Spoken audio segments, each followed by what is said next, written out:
The following program deals with a controversial subject. The theories expressed are not the only possible interpretation. The viewer is invited to make a judgment based on all available information.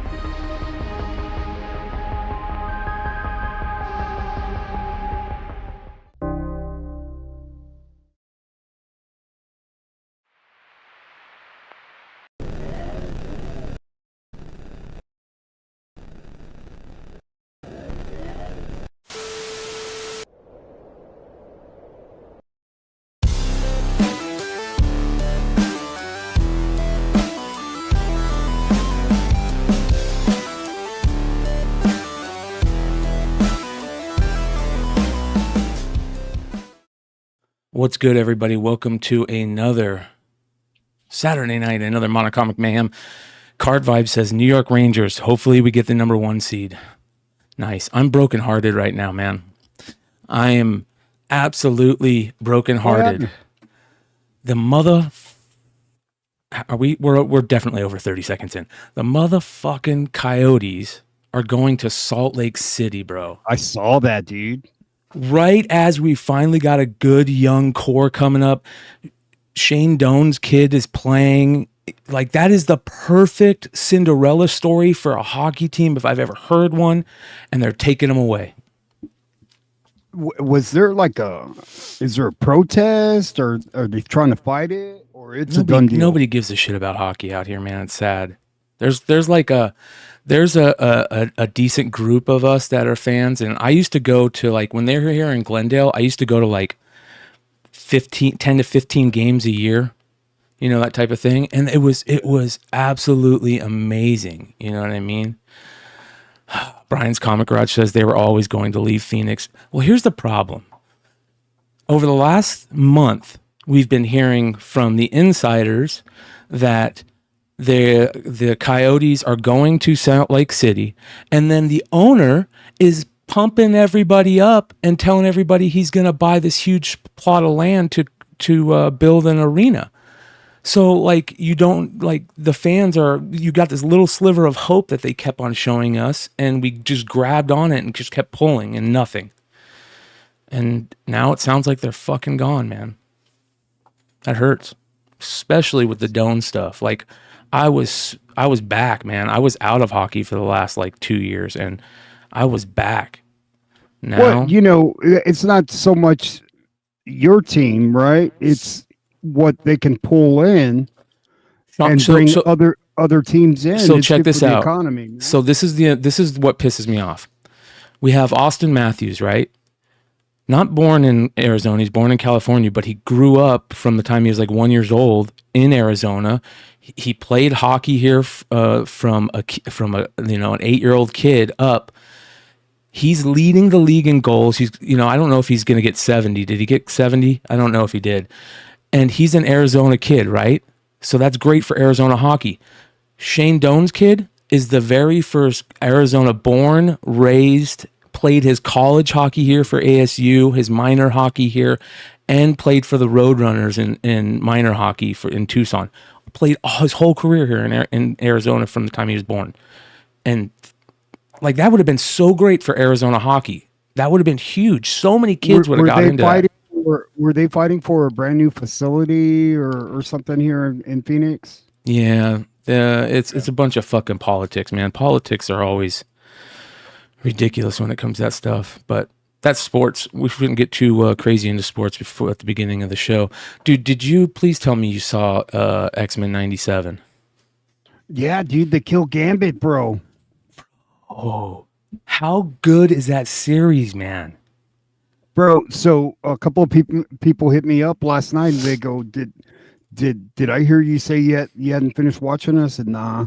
And they go, dude, you need to. So I was off today and I was like doing laundry. My wife was at work, so I was like, well, let me put it on, see what's up.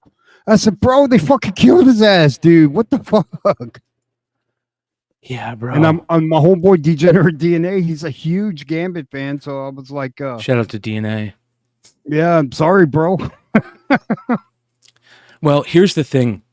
This series has been so good for X-Men fans.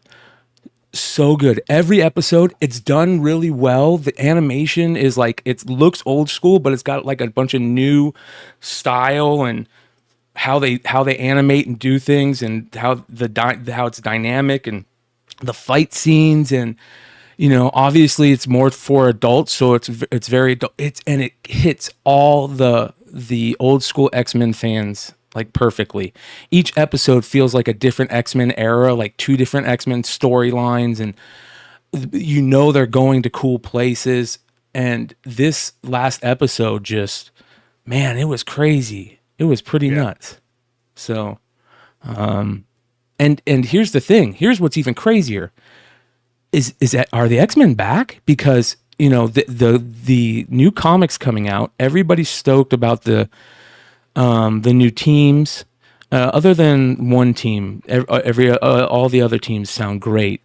They're gonna try and get retcon hopefully the Krakoan Age bullshit and start doing some really cool X-Men stories again. And dude, we could have X-Men, mutant stuff in the MCU as soon as like 2-3 years, right? If the X-Men get really popular, everybody goes to see Wolverine shit, this is a good time to be an X-Men fan right now. Hopefully it doesn't take a shit like it did when Hickman, everybody was stoked that Hickman was coming back, that he was going to do X-Men, he was going to fix everything, and it was garbage. But I think that Hickman run was more of just throwing everything in the wall and seeing what sticks and what Feige would like to use, because he created some new characters and he gave Feige some more to pull from. I think that's all that was about. It was more for kind of like when you are trying to bring in an artist to kind of adapt from a screenplay and make these stills, right? I think because Feige always pulls from Hickman, right? And one thing I always talk about is when he got him to create the Black Order characters. Yeah. With Ebony Maw and everything. And that was short. Like, by the time he created him, like 2 years later, they're in the MCU. So, I mean, I wouldn't doubt that a lot of that stuff that Hickman created somehow gets pulled into there. So yeah. We'll see. We'll see. So this is another thing that I'm hearing is it's starting to move X-Men books again, which is awesome. Like that's great. I want to see X-Men books. I feel are they've been underrated, even in the craziness of the pandemic age. X-Men stuff I felt was underrated, compared to everything else that was going crazy. James Kreider says House of X and Powers of X were great under Hickman. The problem is they didn't let him keep running and turned it over to a bunch of whack jobs with no guiding theme. Hey, whatever it was, man, and I'm not, I'll give him, the benefit of the doubt on that one because it is Hickman. But man, that was not good. It started, I agree, it did start well. Like I liked the idea of the powers of 10 bullshit and the different teams, the new teams that they had to fight, those like Egyptian god looking people. That was great stuff, man. But once they got into the area where they were like putting X-Men that died in pods and they were coming back, and you're like, this is stupid. Like, now you're just throwing that death doesn't matter right at my face and saying you're gonna keep buying it. You're gonna keep buying it. The ultimate comic trope, and we're gonna make you buy it. A lot of them. All right. I just I tripped out like watching it because they were like taking like lingo from the 1990s, like, hey Bryan, it's there's going to be an eclipse today. Really? Not. Like they were doing that old humor bullshit, and I was just like, man, that's terrible. Isn't it kind of weird watching that and there's like no mention of phones or internet or all that stuff? What's that X-Men animated series and stuff going for? $50 for a set. 1 through See, 15. I think like your newsstand stuff, high grade would be my play. I don't know what other people.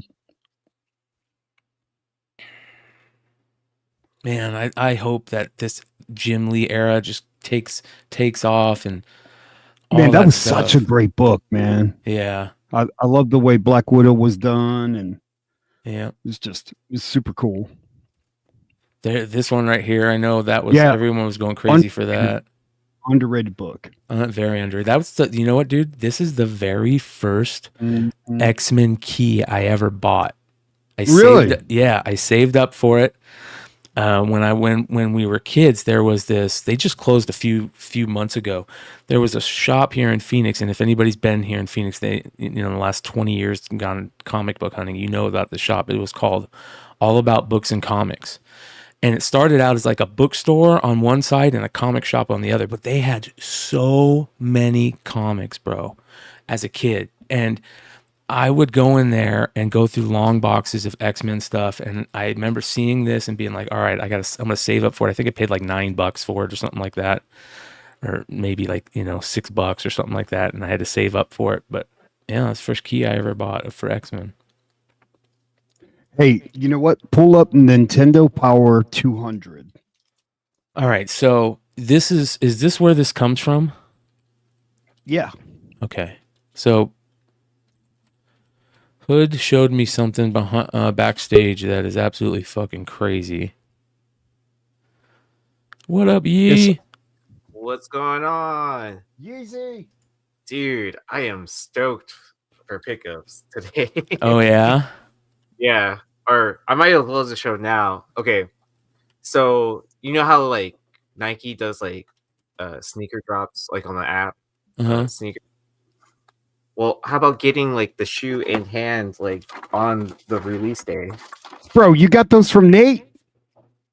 No, I bought these today in Houston. So I won a raffle from a shoe store that had them in stock. And that is crazy, dude. Yeah, so I have them on release day. So are you gonna flip them? What are they? It's already, so these are Kobe 8s, the Venice Beach edition. Oh, so they released 3 different Kobe shoes today. The Italian camo for Kobe 6s, I think, and then they had a Phillies color Kobe 4s. Bro, because it's the anniversary of his last game. They were talking. I was listening to a podcast the other day, and they were talking about how the shoe game has gone from getting these shoes and actually wearing them and doing your best to keep them clean and stuff to now where people aren't even wearing the shoes. They're just collecting them and they never wear them. That's so weird to me, man. I'm half tempted to keep them. Like I am listed on eBay for something crazy, but we'll see if it flips. Yeah, we'll see if it flips. Or whatever. All right, so Hood shows me. He goes, "Hey man, check this out," and he pulls out this big, huge fucking poster. And if you search this, it says Nintendo Power 200 poster. Oh, there's a number 10 for $200. Holy shit. See, now no poster. You got to read the fine print. No poster, right? Yeah. With poster. Where does it say with poster? Right here, $15. Somebody probably got lucky or something. Oh, man. Yep, right there. So this is the poster. It's J. Scott Campbell, Mario. Hold on. So there's a J. Scott Campbell, Mario, Nintendo, Zelda, or Metroid, or Samus, Link, Donkey Kong. It looks like Princess Peach, Bowser, Yoshi, Ganon, Star Fox, Kirby, Mario, Luigi. Damn, my Nintendo fucking game is strong. But this is a pretty easy play, man. You get this framed or something like that. It's a collectible, that's for sure. But Ooh, You know, and that's the thing. It's a giant poster inside on the book. Yeah, there you guys. There's some fucking really good cornbread there, you guys. You can get these for $15 a piece. And Yeah, but you just got to make sure that the poster is included, man.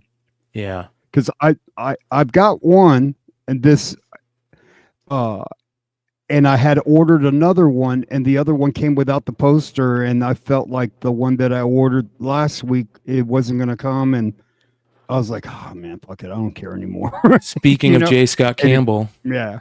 what did you guys think of these? This is garbage, I think. Like, I Yeah, like the dude. Mary Janes, but this is terrible. If it was like 2 covers, like, or multiple covers like he did for the Amazing Spider-Man, I think it would have maybe worked. But It's the design. It's the design. Like, the white background doesn't work. I think that's why those covers were so good, because didn't they have like all black backgrounds? Siege was all white in the background. Yeah. I don't know. The Wolverine, where it's a mashup of both of them together, that one's an all black cover. I think the trade is what's throwing me off more than anything, dude. Like, They needed to be bigger too. Like, they should Yeah. have taken up the whole cover. Yeah. And the other one's kind of weird, to be honest. Yeah. Like, You mean you don't need them in their underwear? Like, no, like, what the fuck? It is what it is. Yeah. It's just, but then listen, is those it still in covers. stock? Let's take a look. I don't know, maybe not. Yeah. Pre-order, yeah. Well, because like what, the Mary Jane sold out in like 10 minutes or something like that. Can I buy 100? Let's take a look. Again, on my card. You can only add 75, it says. So there's 73 left. There you go, you guys. 73 of these left for the A cover unsigned. What about the set? 70 of the set. And I'm not gonna buy it. unsigned, and then the signed set is sold out. I don't think it's that good, but Nah. Now the Mary Jane stuff. Yeah, go buy- last week, man. yeah, go buy the Mary Jane stuff. That's way better. Yeah, Way better. sold out. Unbelievable. Yeah. That's where you like. I'm the biggest Campbell fan, but like I'm looking at that and I'm thinking, fucking asshole. You know? Did you not get a set? No, dude, I couldn't believe it that it sold out, dude. Like Completely I'm just sold out. Like I hear so many people, oh, Campbell sucks, right? You know, and this and that, and how does this shit sell out then? You know what I mean? Hive Comics. I don't buy shit that sucks. You Hive know? Comics says, I heard a Bjorn Barons cover just came. A really cool Bjorn Barons cover for the boys just came out. Lol. Is that a hint, hint, nudge, nudge kind of Hint, hint, situation nudge, right now? nudge, yeah. Let's go take a look. Let's take a look at our boys, Hive Comics. Bjorn Barons. There we go. Not bad. I think we talked about this the other week. It's a good cover. Not only that, didn't Bird City have a new cover too? Like a the set. For Is- C2E2, right?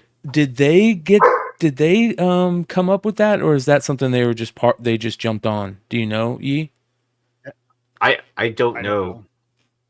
I mean, one of the covers is for C2E2. And then they're doing a foil of the Middleton, and who's the other artist? I can't. Warren Lau, right? Was that the last one? Let me check their Instagram. Yeah, what's going on here?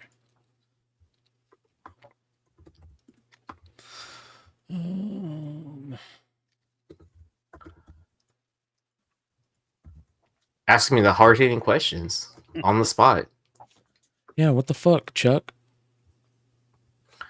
Here we go. C2E2, issue 23. This is the Frizen. That's beautiful. That's gorgeous. Yeah, dude. Derek Chu. I messed up. It was Derek Chu. Middleton. That one's there. The Chu. Yeah. They're all decent. The Frizen is the one. They're all decent. That Audi, man. That's fire, dude. Yeah. Speaking of that, let's go take a quick look at Lefteros' FOC. Shout out to Lefteros and Cover Price. Make sure you guys check out Cover Price. I got to get some type of promo code from them to give you guys so you guys can get something cool over there. I got to figure that out. Cover Price is the app that I use for getting all of my images and my information for all the slides and the content that I make on the channel. And I also use Key Collector sometimes and League of Comic Geeks. Those three places are great if you're a content creator. Here it is. I found another Dave Stevens. Look at that. Nice. Ain't No Grave #1. This is a Western style macabre fantasy tale. It's a Scotty Young story. Look at that. Art by Jorge Corona. Sir, what's the cover B? Gotta be Scotty Young, right? Batman 147 cover A. This is the George Jimenez. Is it George Jimenez or Jorge Jimenez? I can't remember. Jorge. Story by Chip Zdarsky. And you got an introduction of a new Zurin Na failsafe sidekick. What the fuck? I like Jimenez, dude. This is interesting. Carnage #7, the Nick Klein variant. Cover depiction of Carnage as Ghost Rider. Shout out Nick Klein. That doesn't look like Nick Klein art, man. I gotta be honest. So are they doing a mashup with Ghost Rider in every character now? Is that what's happening? Yeah, I guess. Doom #1. This Sanford Green cover is so good, man. That shit is awesome. There's a virgin for this, right? That's a pretty cool cover, though. That's a fucking gorgeous cover, man. Doom #1. There we go. Let's see here. No, there's no virgin cover for that. Holy cow. Is that just the A cover? Yeah. Oh. That is really good. There's the Granov. Yeah. That's a badass Maria Wolf. Holy shit. That's pretty cool, man. That's a 1 in 25, man. I like how her art's evolved a lot. Bro, this is going to be a hit. This is going to be a hit book. This is going to show up on the Almost 10 or the Hot 10 you watch. I like it. I like the colors, man. It's really fucking good. All right. This is the 1 in 50. Hildebrandt, not a fan. Adi Granov, regular. This is the George Perez. That's actually really good, bro. Yeah. I hate to say it is. Bro, that's really fucking And the reason good. why I hate to say that a George Perez piece is good is because I don't like how they've been putting out his sketch pieces at covers that aren't that aren't very good, but this one's really good. Yeah. Wow. I just like that Doom in purple, dude. The trade in purple. Yeah. Yeah, that's not bad. That is not bad. So, in the near future, Doom alone must save the Marvel Universe from Galactus. Story by Jonathan Hickman and Sanford Green. Art by Sanford Green. That's awesome. Hell yeah. I'll check that out. I'll read this. Yeah. Billy Economics and Comics says Doom is his pick of the week for read. Hell yeah. Okay. Yeah, I'm all over this, right? I'll check that out. Helverine #1, the spoiler variant. Has anybody been spoiled on this? Where can I see the actual cover? Introduction of all new Hellfire Warriors. That sounds actually kind of cool, to be honest. I'll say that again. Drink.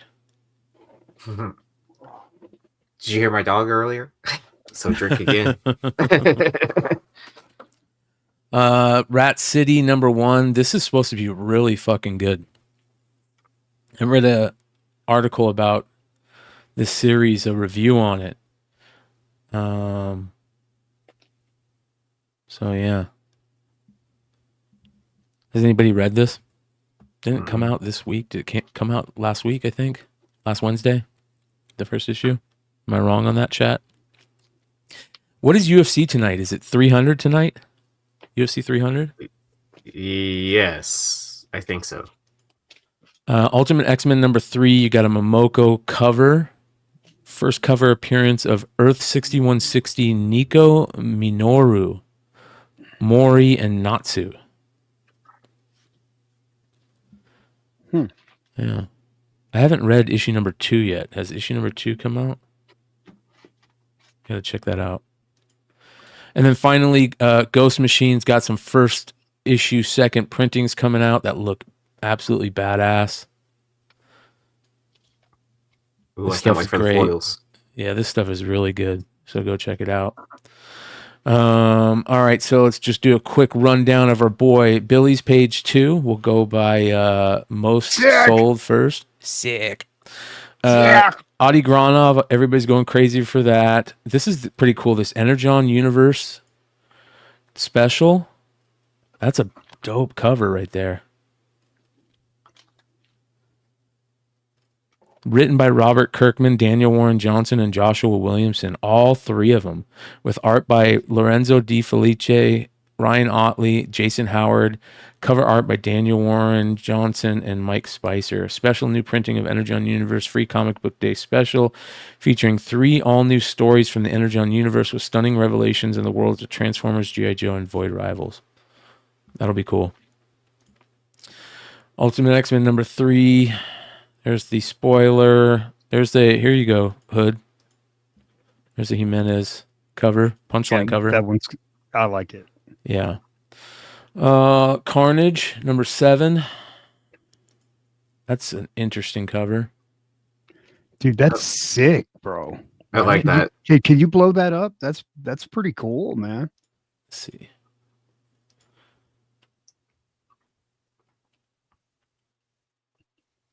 Bro, Columbus that's fucking Cassidy. wild, dude. Look at that. Yeah. That is cool. I might have It to look looks that up. creepy. It's just fucking creepy looking, bro. Ah! There's the Rook Exodus second printing. Look how beautiful this is, man. Holy cow. That's gorgeous.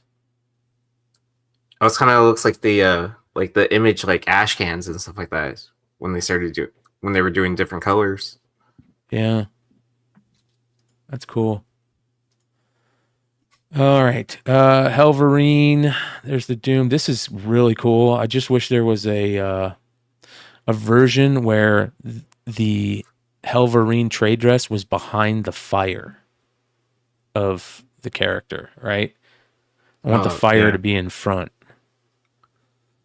But Scotty Young, for all you Scotty Young fans, there's another one for FOC. Sanction. This is a badass Dan Panosian cover. Wow. Bro, I didn't realize I had this Mega Man Scotty Young. I was look at that.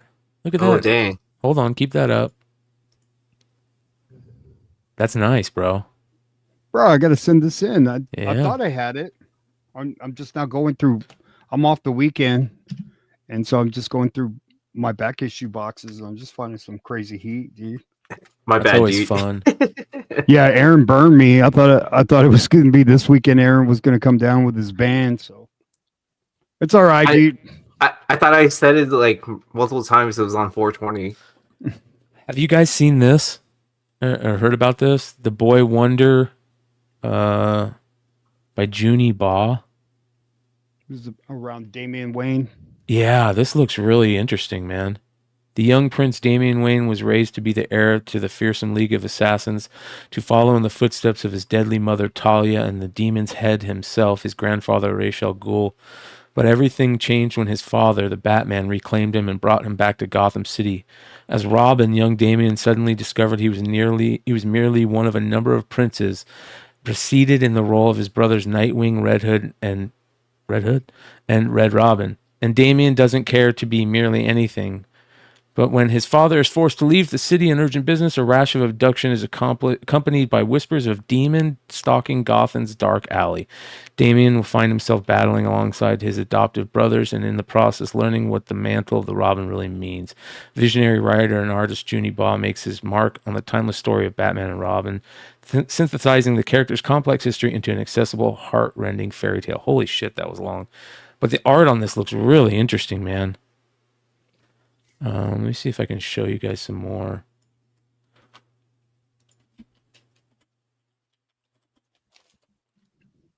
Here we go.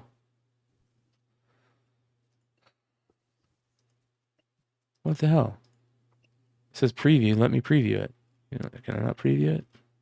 Maybe not. All right. It's Black Label too. Wow. Well, that's cool. Yeah. There we go. Look at that. You know, we should invite Billy when we put up his stuff, and he can go through it. He's in the Google chat. He can. You should send him a link, man. He can access the link. He should Come on, be Billy. able to. Go through this real quick, bro. Zach. He's always invited. That's very cool looking He's art. one of my favorite content creators out there, man. Dude, My favorite was his video of sending the same book to all three. Oh, dude, Yeah.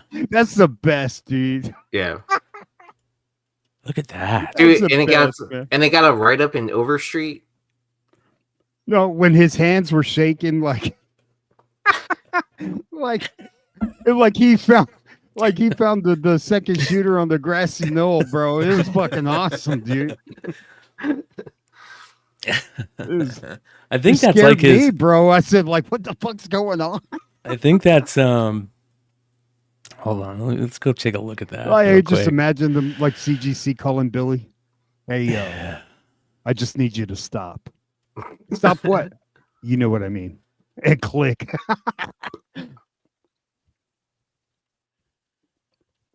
Oh man, we're talking about it. We got to go show everybody. It's probably like his most popular one, right? I would assume so.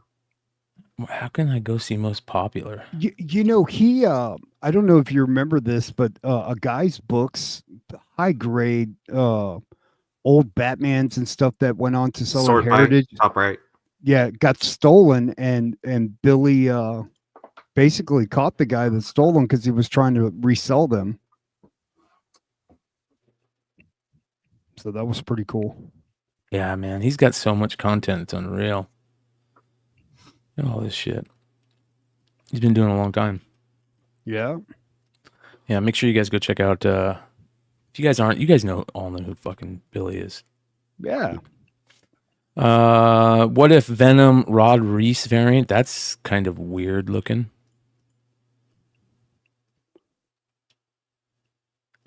Oh, is that the That's how- symbiote with Loki or something like that? Yeah, what if Venom with Loki? That's actually really good. I agree. I like that. I really like that. Madripoor Knights, Wolverine Madripoor Knights. That's a cool cover. You see, if they do a Secret Wars, right, you could so see the symbiote jumping on different characters in that movie and them getting venomized for a little bit, right? You could see that coming. It's not just Peter Parker that gets venomized, and I think that thing jumps onto Wolverine and different characters. It's easy for Peter Parker. All he Yeah. needs to do is go to the Caribbean during spring break, and the symbiote attaches to him. He's in college, right? Yeah. I mean, there's a time and place for everything. I'm tired of this Star Wars stuff lately. But Mace Windu that's a cool cover. Transformers number 8 with cool Transformers character on the cover.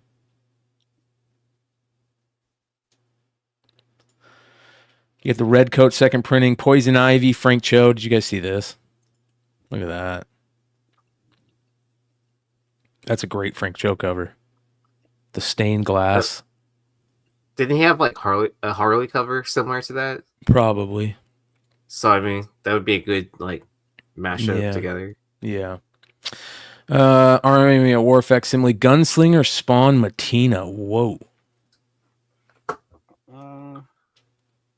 He's smoking a joint, bro. Hell yeah. This is a fucking cover by all day, every day. I want some cover artists to embellish that joint. Oh, it almost looks like that Thrawn cover, man. Right? You just put some red eyes on it. Add some blue. Yeah, maybe it more looks like the Gamora cover he did. Ah, yeah. I can see it. With the gun instead of the sword. Mm-hmm. I like the joint, though. Good, man. Way to get back in my good graces, Matina. All right. Geiger, number 2. I'll be reading that. There's a second printing in number 1. Energon Universe Special, the Felice cover variant. Batman 147, Moko, Betsy Cola variant. You got Amazing Spider-Man Blood Hunt, the Blood Hunt stuff starting. Holy shit, we're only on page 1. We're going to rock through this. Spawn Scorched, because you guys, we got Drama Alert coming up next. Sacrificers, Last Mermaid, Gunslinger. Whoa, what's this? Another good Gunslinger cover. Whoa. Oh, I like the details on that. Yeah. Right? Yeah, look at the hat, how his hat's chilling on the head. Somebody's head. That's good. Yeah. That's a good cover. Javi Fernandez. Butcher Boy. There's the Momoko Blood Hunt, number 2. You got the George Perez stuff. Deadpool, Chris Campagna. Geiger, number 2. Spawn Scorched. Deviant. Birds of Prey. Labyrinth. Armory Wars. No World Tomorrow, number 1. That's cool.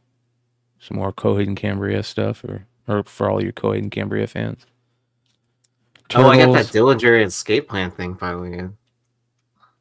Oh, look at this. What do you mean? What was it? Is that like a pre-order that never came in or something? Yeah, it was a pre-order that I think we talked about on one of these shows, and then I was like, oh, I'm going to order that. Because I think it was like from Sumerian Press or something like that. Whoa, look at that. And it came with a vinyl.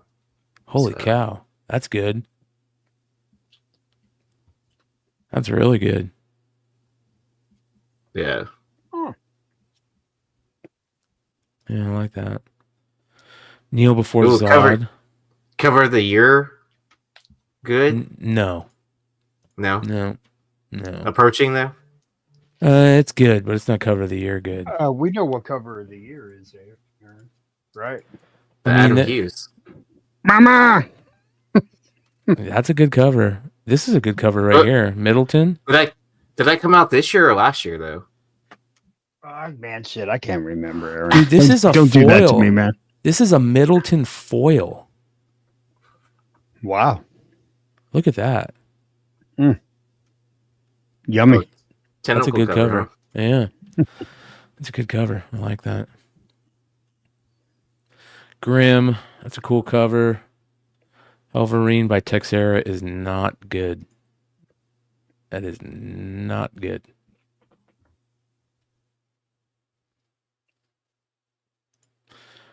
Here we go. We got a facsimile for First Rogue. Blood Hunt. Miss Marvel, Mutant Menace, Momoko. This is a really good Spider-Man cover. Miles cover. Come get some of this. Yeah.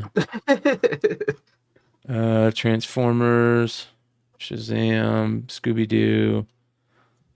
There's the Middleton regular. What is that? Exo Manowar Invictus. Yeah. Gaga. Yep. Oh, Turtles. incoming super chat. All right, last page. Here we go. Shout out to Lord Tapman. Said, "Hey, what's up?" With the $5 super chat. What's up, brother? Good to see you. Just in time for a drama alert. We got a long drama alert tonight, you guys. We have so many stories for drama alert, and that is FOC. Make sure you guys go check out Economics and Comics for your pre-order bundles, and of course, go check out Lefteros and his FOC and new comic book content on IG, as well as the Cover Price page where he does extra stories, and you can also check out some of those extra stories on Black Crown Comics content on Sunday night. So, all right, pretty good shit. What do you think? I might have to pee in the middle of this, but I think it's time. Ready? I gotta go right now. I got at you, McClay. I hope this makes your comic book drama, because these dudes, goofy ass dudes. Into the news. Into the into the But let's get down to business.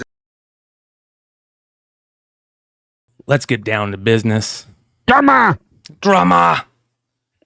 There's a lot of crazy drama stuff going on right now, man. Man, I am gonna have to pee, I think. Too much chocolate milk. Starting off. Did you chug a whole bottle before the show started? So random, right? Chocolate milk. So did you guys see this? We talked about last night on Buy the Dip, the Whatnot Con Spawn funny car that sold for a really cheap amount, like less than more than half. $19,850. Yeah. Plus $5 shipping. And a regular funny car, how much was it with a funny car in that condition? I would love to know if anybody out there that's into funny car racing can tell us the funny car in that condition, what they think it would sell for regularly. That's what I would like to know. But I think you said funny cars. You looked at the price of funny cars, and they were like a new one was like $75,000. Wow. Yeah. Wow. For just doing a couple Google searches, and I was like, kind of like, is an automobile a place? Dude, I'm gonna sell my Civic then on my next like Whatnot stream. You know, I'll start it at $1. Pick up only, I guess. Yeah. So they did a couple other things. They did, I know Liefeld did X-Men 97 foils, but Whatnot did what they normally do, and they hook up their longtime sellers, right? They hook up those people that are the people that have always been talked about, and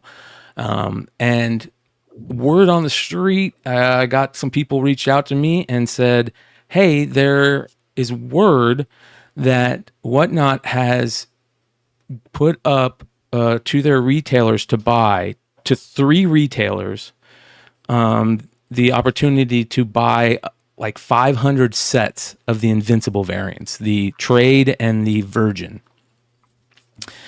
And I was like, oh, that's kind of weird. And then I heard another person, and then I heard a couple people say, so 2 guys got 100 sets, and Mellow Fellow got 300 sets, aka Ben C, aka Yellow Fellow. So, very interesting, right? And that started kind of like going around, the group chats and all that fun stuff, like it always does. By the way, no group chat is private, just so you guys know that. Don't ever think it is. So that happening, you start hearing people going, what is going on? Like, did they print these books? Are these second printings? Is this a warehouse find? We always heard weird things about the print run on these. I think that we could never like nail down what the print run on the Trade Dress and the Virgins were, but we heard like the foils were maybe 150 max of each, something like that. So, yeah, it was very interesting. So I just reached out to Jack and I said, "Hey man, what's going on?" And this is what he said. He said, "We did a private sale to sellers on the app, clearing all inventory from the warehouse, including our last Invincibles. We will do this more in the future as our goal is to move all inventory aside for 90 days for accounting purposes. We only ever released Invincible in waves, so we had about 10 to 20% of the original run still in stock of the trade and virgins, and a higher percent but lower total number of gold foils. So they had gold foils still in stock also. We did not reprint. They were original prints." So there you go. I wish you would have asked Jack where my copy is at that he promised me. I did. It was crickets. No, I'm just joking. You should just message him. Nah. Since you know they're out there. It's not worth it now. Yeah, it's really not. It's more of a pain in the ass. I've had one on eBay for almost a year probably now at this point. So, I mean, very interesting though, man. It's very interesting that they still kind of had some of those sitting around, laying back. And you know, there's always been talks about how they have a big inventory of stuff in a warehouse here or there. And now he's saying it sounds like they're like, nope, we got to get rid of all that. They got to tighten up those purse strings, man. Remember when Whatnot first started? They were spending money on everything, just tons and tons of money. And like everybody else, they're having to, tighten up a little bit, get rid of this stuff. Yeah, because everybody knows they're pussies now. You know what I mean? Well, I mean, that's usually what happens, when people know your shit, So Dude, I can't wait to buy up Ninja Funk books. Woo. you already can in Diamond for 60 cents a piece. Oh, I'm good then. Yeah. yeah, you imagine. I got it. I got the Ninja Funk cover D. I got it. Did you guys hear about, speaking of Whatnot, did you guys hear about the Ohtani connection to Whatnot? I remember you mentioning a little bit to it, but go for it. Japanese TV true crime special Ohtani scandals featuring sports cards. Supposedly the interpreter was also buying up tons of sports cards and stuff on Whatnot. And I don't know if, what he was necessarily doing, but I have to look into it more. I don't know if he was like getting stuff autographed or what, but this is pretty crazy. I guess Ohtani knows what he meant by the time, like the interpreter, "Hey man, I need you to hit a couple of home runs today." And he goes, "What? Nah, I'm just playing." But he really meant it. Here's what does this say? Let me read this here. On November 15, 2021, the X5848 account posted a debit transaction of $40,000 to Zoom.com, a PayPal service. Based on my training, experience, and knowledge of this investigation, I believe this was the first unauthorized wire transfer from the account by the interpreter. Based on timing and the amount of this transfer, I believe it reflects the transaction discussed in the message. There should be more here. Yeah, so very interesting. Yeah, supposedly he was doing Whatnot and eBay. Did I hear that he was selling fake autos too as well? Well, let's take a look here. Oh, Jesus Christ, man. Ohtani Is this guy in custody or? Yeah, he is. He actually is in police custody right now. I hope it's protective custody, bro. Yeah, here we go. Sports Collectors Daily. Fed's Ohtani interpreter used Star's money to buy baseball cards too. While he was gambling away money from Shohei Ohtani, the interpreter was also buying a boatload of baseball cards, according to federal investigators. In a 37-page complaint filed Thursday charging him with bank fraud, federal prosecutors alleged that the man who served as his translator and helped manage his day-to-day life stole more than $16 million from him to pay massive gambling debts. Court documents also said he spent $325,000 of Ohtani's own money to buy cards. Wow. That's crazy, man. I bet he had some good Christmases, man. That's for sure. He's accused of placing 19,000 bets with a net loss of $40.7 million. Wow. That is crazy, dude. Yeah, there you go. Yeah, I heard that he called the bank and you would say he was Ohtani and then he needed to make a wire money and stuff. It's me. Says here. What do you want to know? I'm his interpreter. It's okay. The interpreter who lived in Newport Beach used Ohtani's bank account to buy cards on eBay and whatnot beginning in January of this year and was still buying as late as last month. He purchased about 1,000 cards using an alias, J Min. At least some of those packages were mailed to him in care of the Dodgers after the interpreter instructed a clubhouse employee who handles mail to set them aside. Wow. This guy was, man, how could you fuck up that? That's like a golden goose, dude. Why would you fuck that up?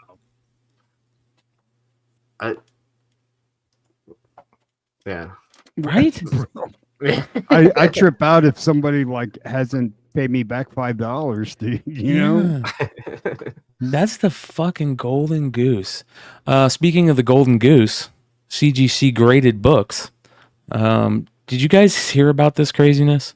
So for those of you guys that don't know, CGC recently sold a Kansas City pedigree 8.5 CGC 8.5 Action Comics #1 that was bumped from an 8.0 for $6 million. Like 2 weeks ago or something like that? Well, yeah. CGC, again, listen, CGC, please get a PR person that is worth their shit, that is worth their salt. Like I've told you that, right? I mean, that is ridiculous, man. And then they go on and lie and saying this is a brand new grade. Yeah, so originally the post showed a new 8.5 Action Comics #1. Excuse me. And it says, fresh off record-breaking sale of a rare Kansas City pedigree copy, we had to show... Oh, wait, it said recently released, right? That's what it said? Yeah, it said... Here we go. So originally it said, fresh off the record-breaking sale of a rare Kansas City pedigree copy, CGC also recently graded another crisp copy of Action Comics #1. Recently graded, right? Yeah. And then they changed it because people started doing research and saw that this got graded like years ago because you can see the number. And CGC got caught lying, so they had to go change it from recently graded to we had to highlight this crisp copy of Action Comics #1. Oh, man. Come on, CGC. You know, they would be better off if they just didn't post anything. You know what I mean? Well, speaking of, no matter what they try and post, they fuck it up. Yes. Yeah. Well, you know, we've got the ultimate CGC hater. I'm just giving him some shit right now, but shout out to Dennis. Let me get Dennis in here because I know he wanted to. Thorough hates him with a passion. I know. I don't blame him, but I know Dennis wanted to definitely talk about this, so we're gonna bring him in. And hear what he has to say on some of this interesting stuff. I didn't know Dennis was a TV star, bro. Oh, yeah. That motherfucker came out in Pawn Stars and shit like that. I was like, damn. Yeah, man. Yeah, for those of you who don't know, let's see if I can find it. I think I can find it. Let's see Is it here. gonna be on the American Pickers next, or is Him it, and Dino, right? Was Dino on it too? That's what I heard. Yeah, look. I don't know. There's the CEO right there. Nice. There you go. We got to find out what the hell this is. He's gonna have to explain what this thing is. It looked like a Darth Vader helmet for a second there, but it's definitely not. So I wonder what they Is it from talked about. Spaceballs? That would be awesome, bro. That would be so cool if it was a dark helmet. Yeah. Hey, Brian, on your creator first, what do you have listed at Art Adams? Under Art Adams for his creator first. Let's take a quick look.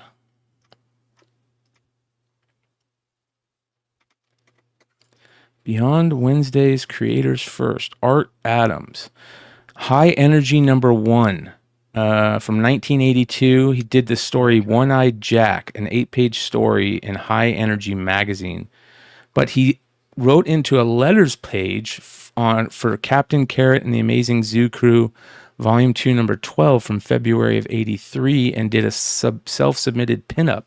So that's pretty cool. You can find he sent in some art to that. And then Alien Worlds 3D #1 is early pro work for him. And his first cover is Marvel Fanfare number 13.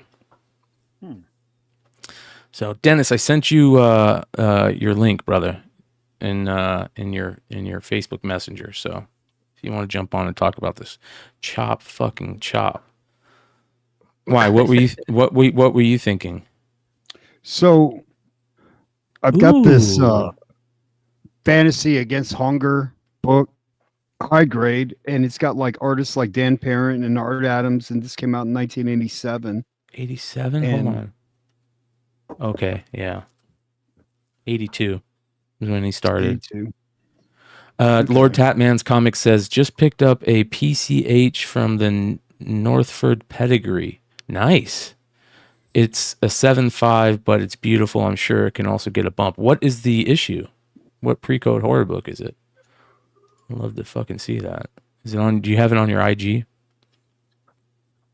All right. Let me go back to where I was. CGC. There we go. There's Dennis and Dino on whatever it is. What is it? Pawn Stars? Pawn Stars. Yeah, it's like, what's it called? It's like a Motor City Invasion or something like that. Yeah. Yeah. And then they did Adventures into the Unknown number 21, says Lord Tatman's Comics. Nice. Very nice. That's a fucking score. What did he say? Adventures into the Unknown number 21. Let's take a look at that.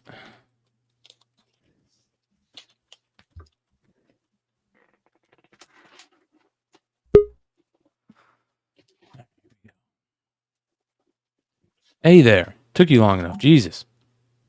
Look, I don't have a lot of time for you little YouTubers. I'm like too busy with TV shows and successful Tuesday night YouTube channels, but I'll pop over here on a Saturday night to amuse you guys.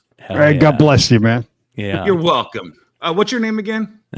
I have so many names, man. Mama! You know? Mama!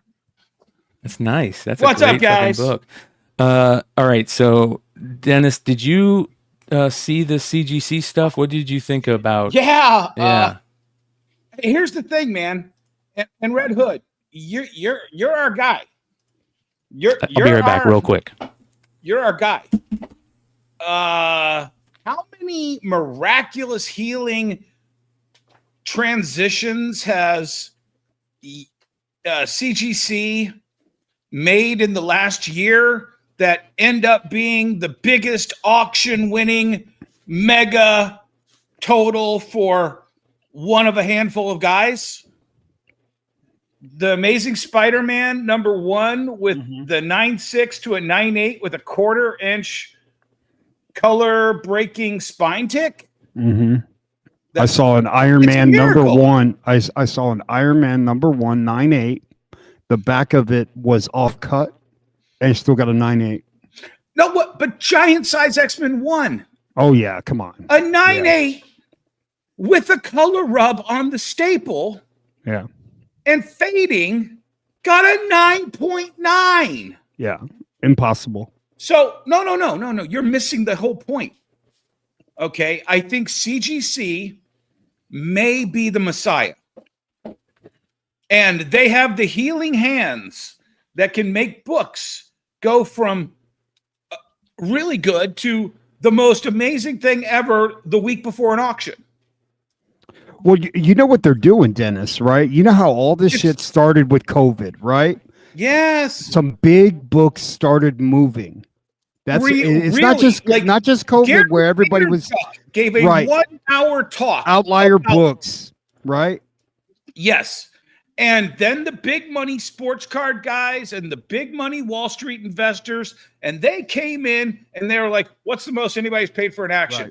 Right. 1.2 million. I'll pay 1.4. Get me an Action Comics number 1. I don't care. Oh, Nicolas Cage copy came up 2.0 million. You know, and then the money's gone. Wall Street, Gary Vaynerchuk, we still have Action Comics over here at Heritage. We still have Golden Auctions. We have okay. Then all of a sudden, Mr. Pink shows up. Mr. Pink starts buying at record prices. You know what I'm saying? Mm-hmm. Then Golden has that $500,000 or $1 million Mario, and then we find out that's all shill bidding. I mean, look at this. You go look up Action Comics number 1, and it seems like you said, the same books just keep changing hands. Vincent Zurzillo. And getting a little bit better every time. Yeah. Here's the 8.5. Is this the same 8.5 that we're talking about right now? Is it 8.5 number 1? Yes, it is. It is. Number 2? This is the same 8.5. The binary. I'm calling this the binary. Yeah, the 0101. Yeah. Yes, the binary. There we go. I like that. Here it is. This is him. He sold this book for 300. How much was it? Well, the last one just went for 600 million with the fees and everything, right? 3.25 million. He sold this book for in April of 2021. Yeah. And now is it back in his hands? No. So, I think the binary is the one that went from an 8.0 to an 8.5. Mm-hmm. And then he sold it. And then apparently they relabeled it or something. And that's the one after the one that just sold for the 6 million sold. CGC said, hey, we have another one of these 8.5s that just came on the market. And that was what you were reading when I commented. So they were trying to push that, hey, another 8.5. And then all of the fucking hounds are out now. All of Thorough's little Savage Nation. I love you guys all if you're in the chat. All the Savage Army is out there and they're scanning these barcodes and they're looking these books up and they're looking for every story that had these books. And they're finding all the fucking receipts. And then they're like, well, no, I mean, yeah, sure. This was an 8.0 that went to an 8.5 so that Vince could sell it for $3 million 3 years ago. But we're not talking about, we meant to say, we're just highlighting this other 8.5. We weren't trying to pretend like this was a new one, even though we exactly expressly said that. Or whoever pressed it the first time, right? Was it CCS and then you had this pressed by somebody else, right? Which leads you to believe that CCS is in a good pressing company. Well, and like I said, and I'm going to keep bringing this up until we start investigating it. Undergrade Gate. Yeah, right. Maybe it always was an 8.5. And then when they sold it the last time at 8.0, somebody like Mr. Pink or Mr. Nelson or somebody grabbed up that 8.0 when it sold the last time and said, all right, guys, we pressed it. There we go. Now it's an 8.5. And it's worth twice as much. I'm telling you, it all stinks like rotten meat. And yeah, I know Chad Cave was in the comments going, oh, look, Dennis is bitching about CGC again. CBCS has had 2 scandals. Well, hold on there. Hold your horses there. Did you hear the new? Did you hear the new one?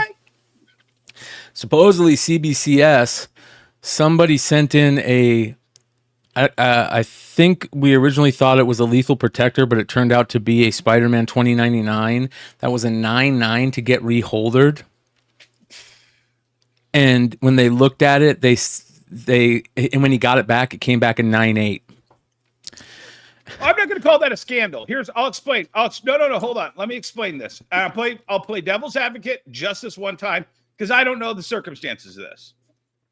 But we all have said, and I've heard this show before, crack that 9.9 giant size X-Men 1 and resubmit it. I guarantee you're not getting a 9.9 again. Right, the older ones. Yeah. Yeah. And I'm looking. Apparently, the Walking Dead 9.9 has popped up on the market now. Have you seen that? There was a Walking Dead 9.9 on that sold for a while back. Is it the same one? Well, that one was 15,000, the record one. Mm-hmm. But either a new one or the same one is popping back up on the market, and people think it might not hit the 15,000 again. I don't know. I just saw it pop up on my thread, and I didn't really dive in deep. So shout out to our boy Swaggle House. He's been killing it over on his page too. Yeah.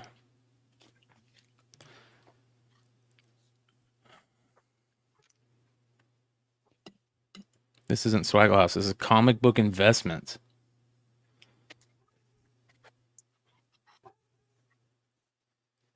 So it went from a 9.9 to a 9.6. Wow. So this is new to me. I don't know much about this. Let's take a look here. And that's a CBCS? Yes, from what I'm hearing.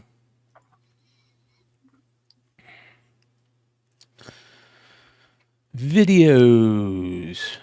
Wasn't it him that had the video about this that I just saw? He might have had it on it. Did you look on his Instagram and then? What is this? That's a message somebody sent you. Okay, we'll just check this out here.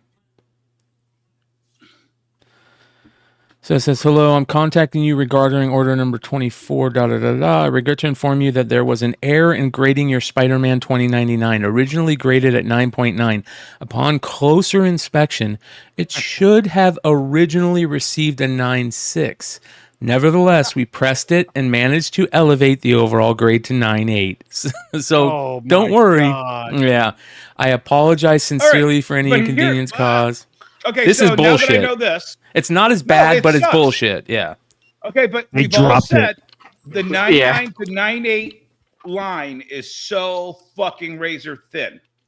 Okay, and I'll tell you what, Hood, am I wrong? If I drop a 9.9 slab and it doesn't crack the case, can you damage the book inside? Yes, you could. You could, depending on how it lands. But if we're talking it's cracked and the inner well hasn't been distorted or anything like that, and it's basically you can tell it's. I'm just saying.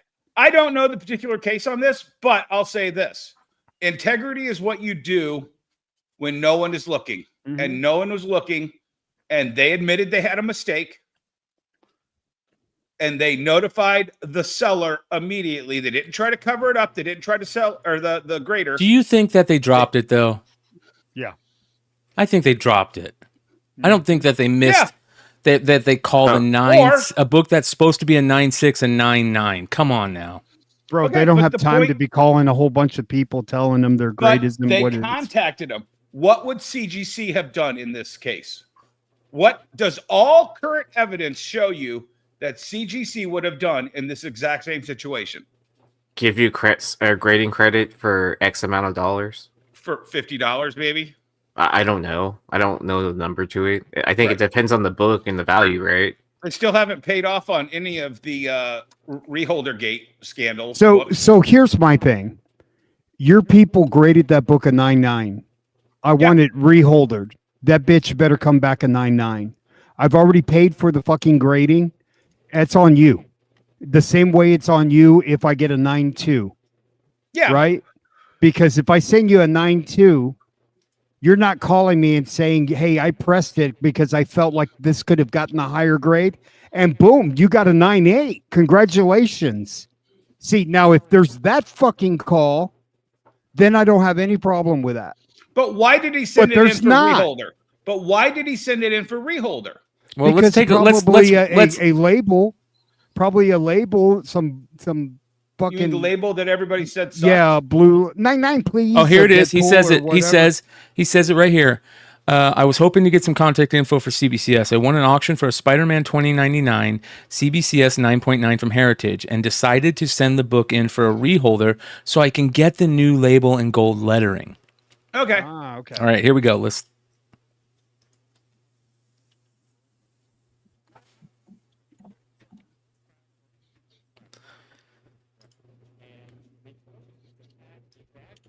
No longer there who apparently sorry, guys. misgraded a 9.9, should have got a 9.6. All right. In any case, nevertheless, we pressed it and managed to elevate the overall grade to a 9.8. Oh boy, yay! Now you got a 9.8. All right, pause. I for a second. apologize. I'm going to theorize as we go along here, guys. So I'm just going to hypothetical this for a second. So if the scumbags at one auction house are definitely bribing people at one grading company, you don't think that they could also bribe somebody I at the agree. other grading company? My. So here's where I'm going to switch the focus. I'm going to go to the thorough opinion on this. Maybe they're all crooked. Well, let's continue playing this. For the inconvenience caused, should you have any questions, I'm here to assist you.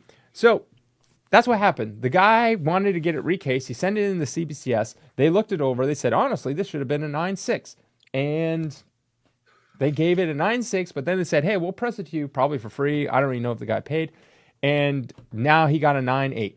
And the 9.8 is less than $100 in a 9.8, especially a CBCS. It's probably, $75 or somewhere around there. I have to look. $600 to $75. Look it up. But it was once worth $588. That's what he paid for it. It is now down to less than $100. So the reason why he decided to send the book in for reholder is he wanted the new label and the gold lettering. He called the customer service. He said there was no crack or anything on the slab. He called the customer service rep, and they told me that they had a bad grader who's no longer. They had a bad grader. So they admitted it, but they admitted it. Once again, integrity is doing what you're not supposed to do when nobody, or what you're supposed to do when nobody's looking. All right, here we go. It doesn't sound like a bad grader. It sounds like a good grader, bro. Sounds like a drop. It's a well purchased grader. Yeah. Longer there who apparently misgraded comic books. Now, obviously, the guy is upset, as I would be, but that's weird to say, hey, well, actually, back when you first got this graded, or whoever graded it, we had a bad grade, and he was just giving out 9.9s left and right, 9.9 for you, 9.9 for you, 9.9, 10.0 for you. No. And now it's like it should have been 9.6. Here's the thing with these grading companies. Number one, if you have a 9.9, that is pure luck. Take any 9.9 that exists out there, resend it back to those companies, it will not get a 9.9 again. Guaranteed. The 9.9 is like literally pure luck. It is pure accident and pure luck. I feel like it's they just go like, we'll give this book a 9.9. Like, put my finger to the wind. Okay, just one lucky person gets a 9.9 today, and it's this person here. Even though the book's not 9, I'm a consignment center, so I get tons of graded books. Yeah, man, that's kind of shitty that they told him it was a bad grader, right? That's kind of a bummer. That might be the next scandal that's coming out. Oh dang! Does that mean I have 2 CBCS 9.9s? Does that mean I should go send them for reholder and see what happens? Yeah, I would, because you don't want that bad grader to be all over your book, Aaron. Like we gotta reset this whole thing and get rid of all our 9.9s and get them like back to 9.8s where they should be. Yeah. Oh man. Yeah, that's kind of a bummer. Well, it is what it is. This guy is all over, by the way, this comic book investments.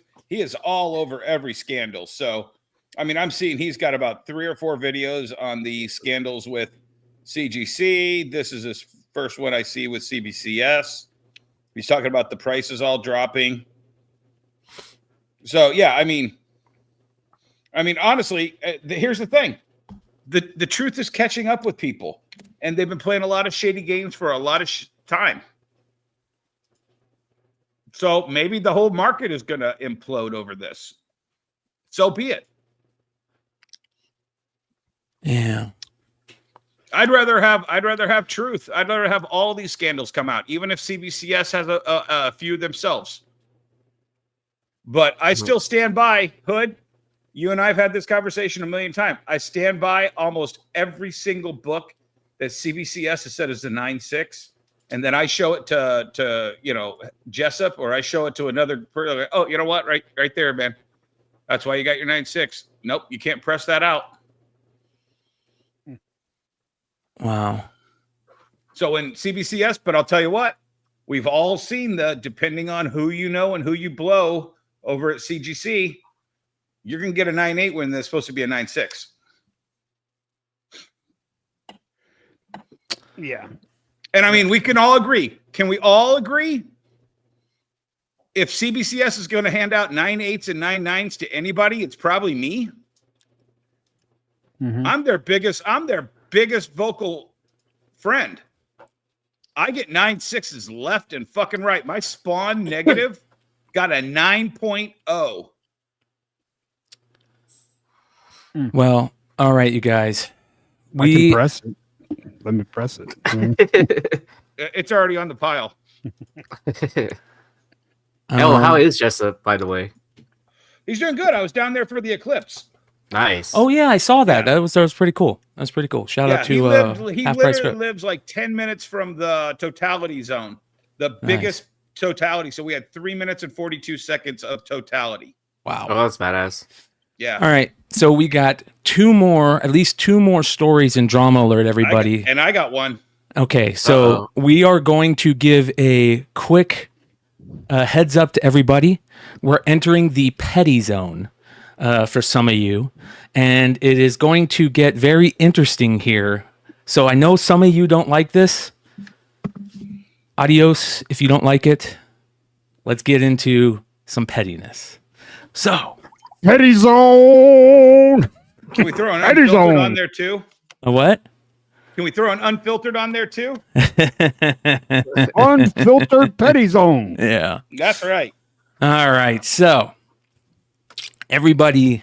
This one's fucking crazy, dude. Yeah. So, this came to my attention last week. You guys all know that there's some history here. We're going to get into some McClay history. Whenever we get into McClay history, we go back. We go back to the Flipside days. We go back to CBSI days, and we get into it. And that's what we're doing here tonight, ladies and gentlemen. And we're going to answer the question, who's Lopez? All right. So some of you guys know this one. Oh yeah. This one's crazy. All right. I thought we were talking about the other one. No, not yet. We already talked about that, but we need you to talk about it. Yeah. All right. It looks like he's ready for his popcorn. Right? So out of that new Deadpool popcorn bucket. Yeah. No. Yeah. Next year, you're doing one. The Dennis Space. It's the Dennis Space. It is the Dennis Space. Yeah. Popcorn bucket. Yeah. So you guys all know that I talk about the snakes of Steal Your Vision quite often. And this whole thing kind of blew up when Yellow Fellow decided to get his mangina hurt and give Ben Stein a night letter / ultimatum that if he didn't kick me off of the Hot 10 CBSI Hot 10 show, Stein couldn't do the Hot 10 list anymore. And by the way, is that the Ben Stein that does House of Stein with you every week for the last couple of years? Yep, Hot 10 show. Okay. With these two guys next to us. He didn't leave and didn't kick him off. Yeah. So Stein stood his ground like a good friend and multiple times told him not going to happen. And finally Stein said, I'm tired of this. This has gotten too much and we're just going to go out on our own. And when we did, Steal Your Vision jumped in and totally stole the format, content, all kinds of stuff, graphics, ideas, you name it.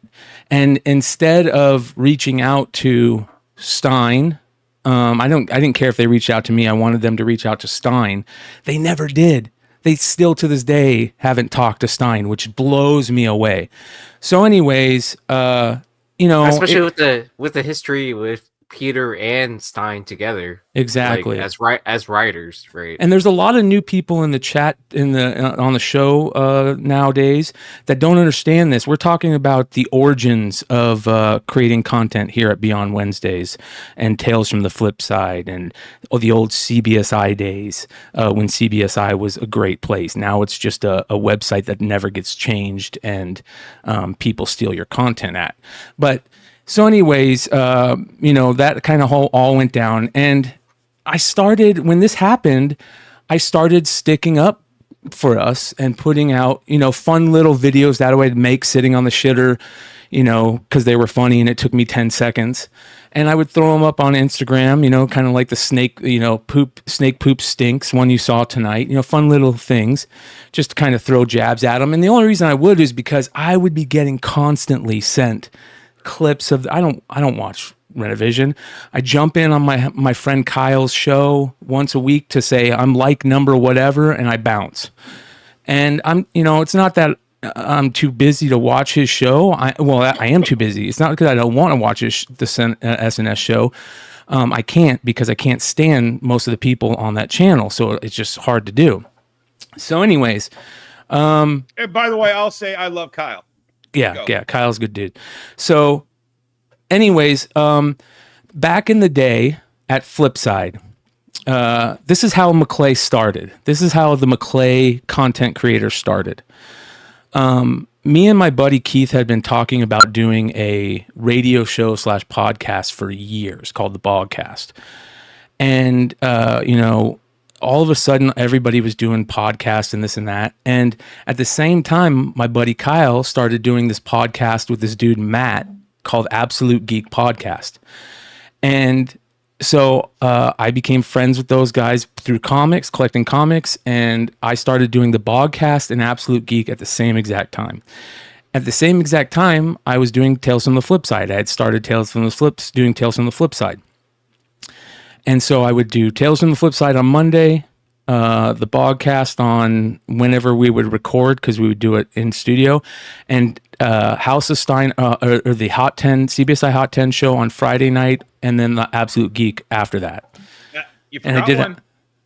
You used to do Mighty Mel's show. Drunken Chat after Absolute Geek. You would be on from like 9 or 10 o'clock until like 4 in the fucking morning sometimes. Yeah.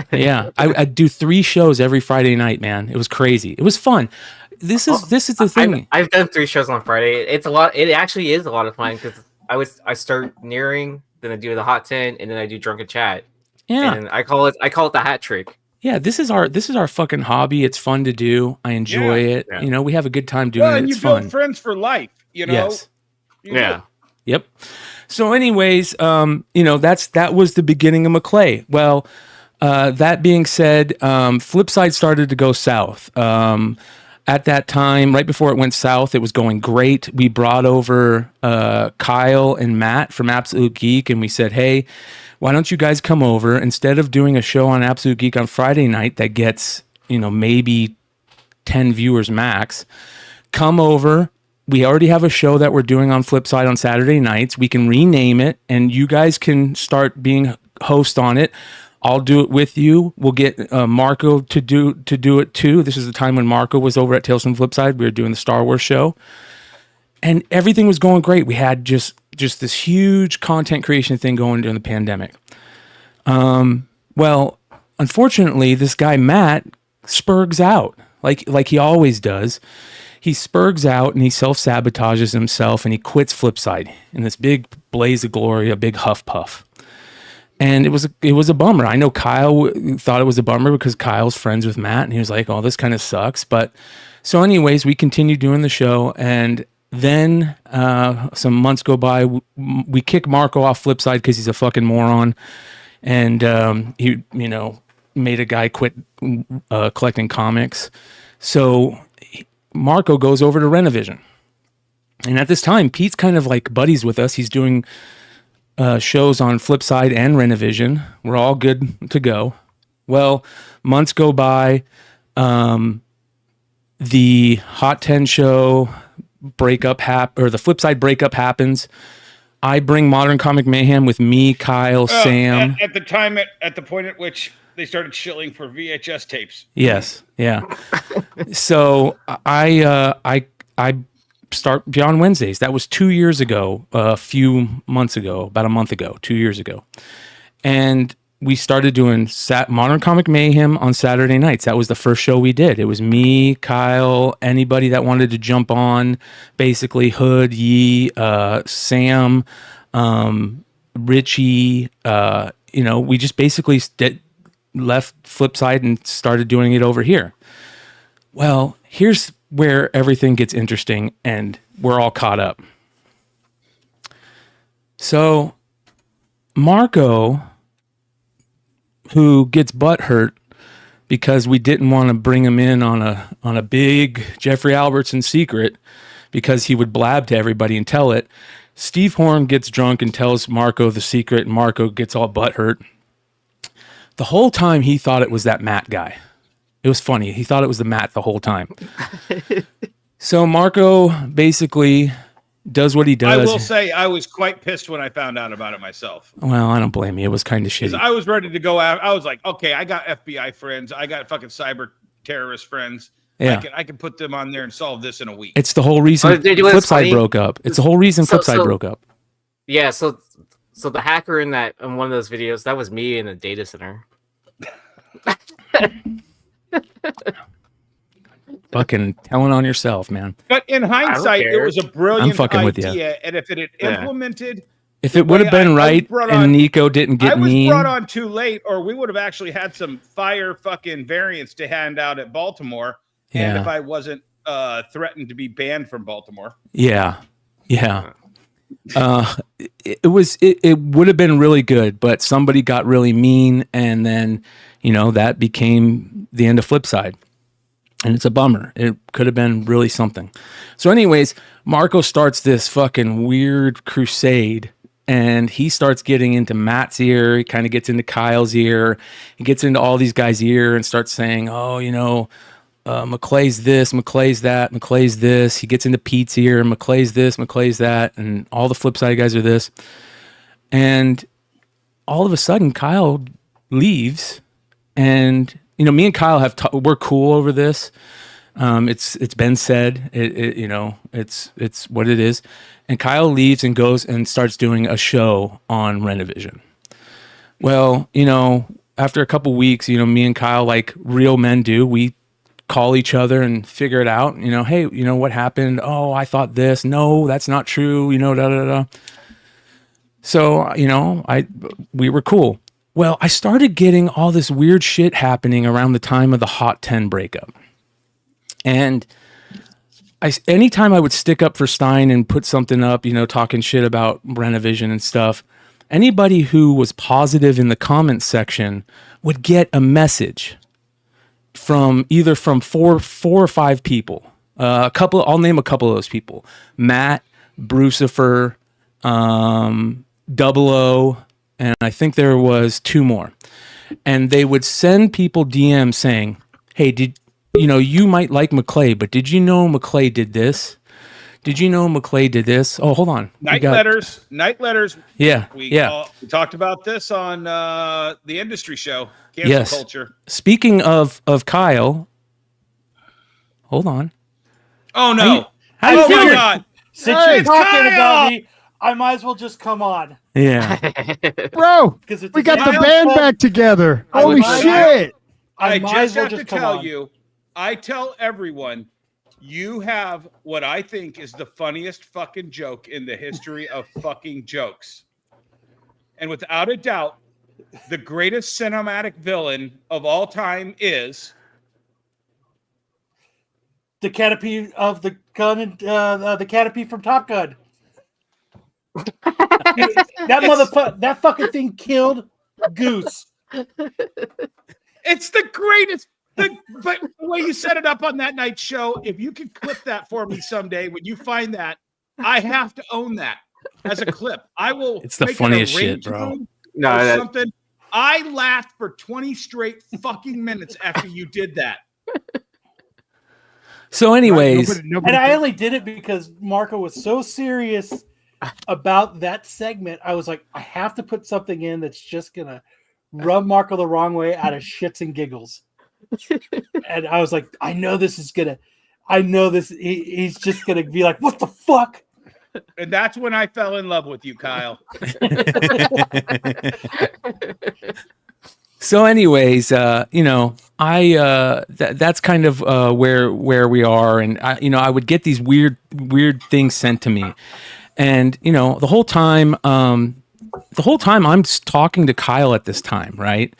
And we're cool over the whole thing, and every time I talk to Kyle, I tell him, bro, what the fuck are you doing? These guys are snakes, this and that. And I understand Kyle, he just doesn't want to have to start over again and this and that, whatever. And I'm always telling Kyle, fuck those guys, you need to leave, this and that. But I'm not asking for any information from Kyle. Kyle doesn't really want to talk about any of that stuff. We talk about other stuff, if that type of stuff. And at one time I get a call from Matt, and Matt's like, I want to bury the hatchet. And I'm like, okay, I'll make a call. And by the way, the Matt was one of the main guys that was sending these messages to people. And so, I said, okay, I'll talk to Matt. Let's end this. And the call started off really good. It was like, we should have talked earlier, this and that. And then some comments were made by Matt that flipped me out, and it turned into a complete shit show. And by the way, you just saw the green curtains, ladies and gentlemen. That was cool, listeners. There it is. I was about to ask, what happened to the old school curtains? Like, it's like kind of like, I don't know who this guy is anymore with like these new like fancy like back curtains and stuff like that. Yeah. Okay. So that's where we're at. And when this conversation happens, I basically tell Matt that I'm done dealing with any of those fuckers. I'm not going to give them any more time and effort. I'm just going to fucking make fun of them constantly. Other than that, to be honest, you guys, I don't fucking care about it. I fucking act like I do, and I make these funny little videos, and it takes fucking, 2 minutes out of my week on the shitter, to go, oh, this would be funny to put fucking, this out. And but the whole time I'm getting like these fucking messages where they're like, they're saying this, they're saying this, they're saying this, they're saying this. And so anyways, we're caught up. This week, a few weeks ago. I want to say one thing real quick. Okay, go ahead, Kyle. Yeah. You put in anything that I missed. No. All I want to say is, I get that SNS isn't for everybody. It's a lighthearted show. We'd like to just fuck around. It's not the show that you go to get cornbread. It's not the show that you go to for anything. It's a lighthearted show where we like to have fun. And that's all it is. We talk about shit we like. I like to put on girls doing yoga. I like to talk about cars. I like to do eulogies. I like to do it's fun and lighthearted. Speaking it's of not eulogies, for everybody. I get it. It's not like Comics Embrace said. It's a toilet at a rest stop. I get it.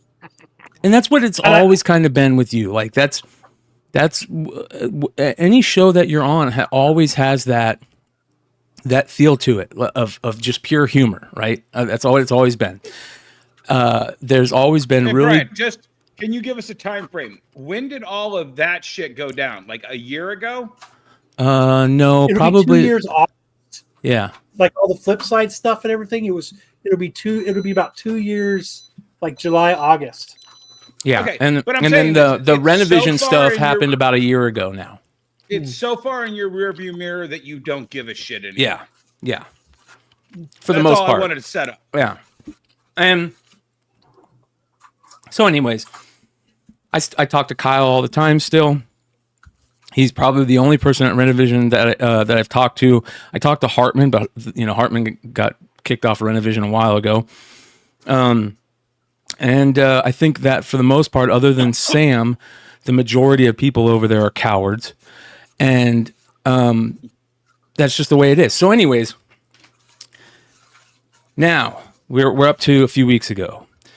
Kyle has a little thing with another co-host on Renovision, a guy named Lopez. Shout out to everybody that's old school Flipside fans. You know Darth Lopez. And Darth Lopez is a comic collector. He is not a content creator, that's for sure. He admits that. But for whatever reason, Marco wanted to try and get this guy to be a content creator. And for whatever reason, also, Kyle and Lopez kind of clashed.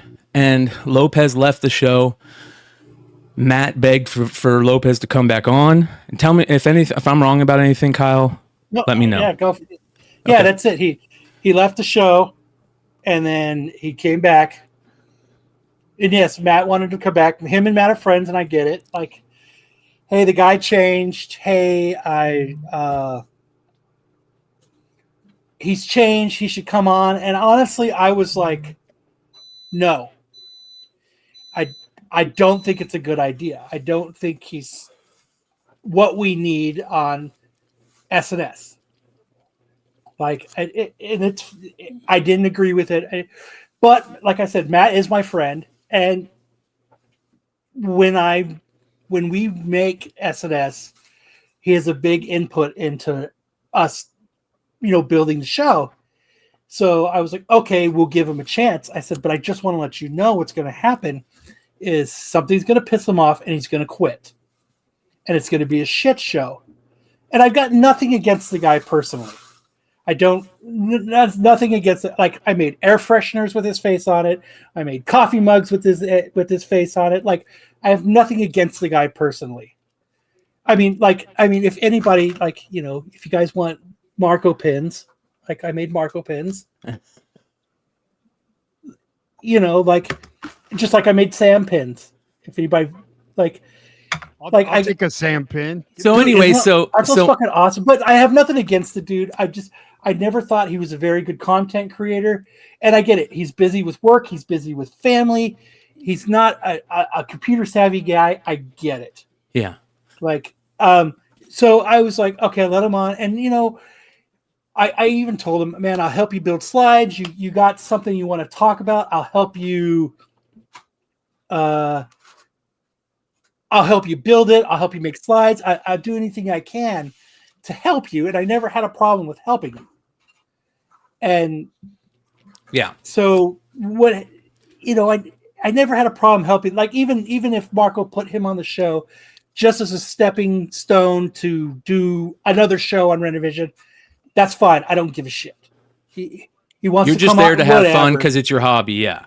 So anyways, Lopez gets angry at something and decides to kind of just get under Kyle's pet peeve. And if you guys don't know, one of the worst things in content creation that just kills a show immediately is dead air. And it's something that you have to deal with if you want to create decent content and keep people watching and entertaining. And that's, one of Kyle's pet peeves. It's one of my pet peeves, just like bad audio. Dead air, it sucks. Yeah. Like, even tonight, I was like, okay, next slide. Okay, if you don't want to go to the next slide, fuck it. That's fine too. Like, okay, you know what I mean? Like, you can bring up this. So what we did was we built a segment for Lopez. He wanted to talk about Captain Marvel, some Captain Marvel variant that he liked. And, he wanted to talk about it. And I was like, if you want to talk about it, fine. You don't even have to make fucking slides to talk about it. If you want to talk about it, just talk about it. And, he was like, "Oh, I can't talk." And this is the one time that long short has ever come out of my mouth. Is he said, "I can't talk about it now because long short covered it." I was like, "So it's long short's fault that you can't talk about a Captain Marvel book?" Like what the fuck? And so he said, okay, let's do it. So we built slides for him. I mean, if you want to pull up the episode from 2 weeks ago and play what happened. Well, we'll just tell him. We'll just tell him, because basically what happened is he went to go do his segment and he just was silent and didn't say anything. Yeah. Hey, are you going to talk? Yup. Hey, are you going to do your segment? Yup. Hey, are you going to talk? Yeah. Fuck it. Move on. You're out of the stream. If you get your shit together, you can come back. But I got to see it now, dude. Like, you play gotta, hold on. Don't risk the strike. I know, but like, I'm not going to get a strike. Yeah. No, fucking hysterical. It's my goddamn show. Play it. All right, let's see here. Which episode? Which episode was it? It's 2 weeks ago, so it's like, I think the episode is it's got like a go to it's if you all go the way to at the bottom. If you go to SNS, it's Batman plagiarized Titanic. No, that's where I did the eulogy. So it's DC right here. Okay. I think it's that one. So like pause it, and if you scroll down to the oh, I see it right here. Chapters. It'll say Lopez quits the show. Lopez quits the show. If it's not that one, then it's the next. It's the one in front of it. Lopez quits the show. It doesn't say. Okay, so go back. What up, Hive? I was just talking to fucking James today. All right, this one right here. Go to that one, yeah. And then pause it, and then it should say Lopez quits the show. End of the show. Yeah, Lopez gets kicked from the show. Where is that? Oh, right here. Okay. Yep. Here we go, everybody. With Senor Lopez. Yeah. Who reads Captain Marvel, right? Nobody. That's a good question. See if I hold on. All right, Lopez. It's your time to shine, buddy. Yeah. Don't sound so enthusiastic, Lopez. Oh, I do. God. I got this. So fucking start then. I am. Kyle is. Hold on, pause for a second. Yeah, I am. Kyle is like Brody. That kid is on the fucking escalator again. Pretty fucking much. Pretty You much. can just see it. He's just like, I hope he dies a horrible fucking death. His parents. Shout out to AOA. AOA, the OG. All right, here we go. Let's continue. Sorry, go ahead. That look on your face, Kyle, is just fucking incredible. We're still sitting. We're waiting, Lopez. Fuck There's this. a lot of dead air. Fuck this, dude. Skip this. Let's keep going. Fuck this. And that's it. Stupid. That's what happened. There you go. That's it. So it's not that crazy. Yeah. Well, unfortunately, the next week, one of the funniest things that I think we've seen, and I'm waiting, I can't wait to show Red Hood this. Was it Batman plagiarized? Which one was it? Where is it? Is it not up anymore? Yeah, no, it's up. It's last week's episode. It's the episode after the one we just did. There isn't. 13 days ago, there's not one there. So go up. To live. Yeah, you can do that. And it's the last Saturday night. This one right here, 7 days ago. Here we go. Down. All right, where did this happen? Is it at the front? Yeah, it's the beginning of the show. Okay, here we go. All right, everybody. So this is how they start off next week's show. Thank you, Kyle, and your show. Hold on. For this one reason. Are you guys ready to...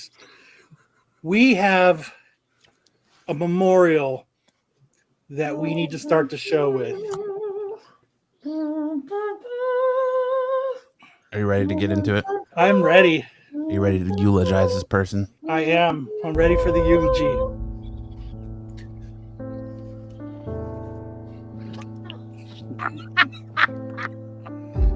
Hey, we say a farewell to Lopez the Quitter. Once again, we have lost an SNS person. He will be gone, and I can't wait for him to be fucking forgotten. A farewell and to never return. With such great comments as, fuck you, Kyle, and your show. And my new personal favorite that I just love is let me get to it. I got to read it verbatim. I don't want it to be misconstrued in any way. The piano, bro. It's funny, awesome. Kyle. It's how you awesome. wanted to It's take shots at perfect. me so much. You showed me your true colors, but McClay took your own show and you just took it lying down. All the subtle shots you were taking, the same thing you did to me last time. So, I just want to say a big fucking farewell to the waste of time, no effort, quitter Lopez. Matt, would you like to have some words for the... So it continued on, and they went through their shtick, and it is what it was what it was. So I didn't know about this, right? Kyle, hold on. You Go missed a ahead. huge Go ahead. opportunity here. Yeah. In honor of Lopez leaving, here's 15 seconds of dead air. Yeah, pretty much. Yes, it hurt. So I start getting tagged and stuff, right? And Lopez reaches out to me, and he says, check this out. I can't watch a video. He says, okay, go check it out here. So Lopez puts up a video. Now, I'm not going to go through the whole 15-minute video. And I've changed a lot of things that I was going to talk about tonight. I'm not going to talk about. But I am going to have my little fun, because this is the whole reason for all this story. What Lopez said in his response to this validates everything that I've been saying about steal your vision. Everything. The dirt worm in your ear type tactics, the being buddies with one person and being buddies with another person, but pitting them against each other. So we're going to go through this. And I even am being partial because I got Kyle here. And for the most part, I think, he went after Kyle. He basically just called Kyle fat and stuff like that, which is, who cares? I didn't know that until last week. Yeah. So, but man, does he go fucking hard on Matt, Brucifer, Marco. I mean, it is excellent. And I'm just clipped a couple of them so I can just prove my narrative, which is why we're here tonight. Or at least some of you are, all 185 of you live, and whoever's going to watch this afterwards. So let's get into who's Lopez. All right, here we go.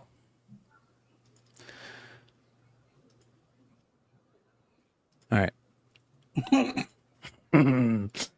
Here we go. Starting off.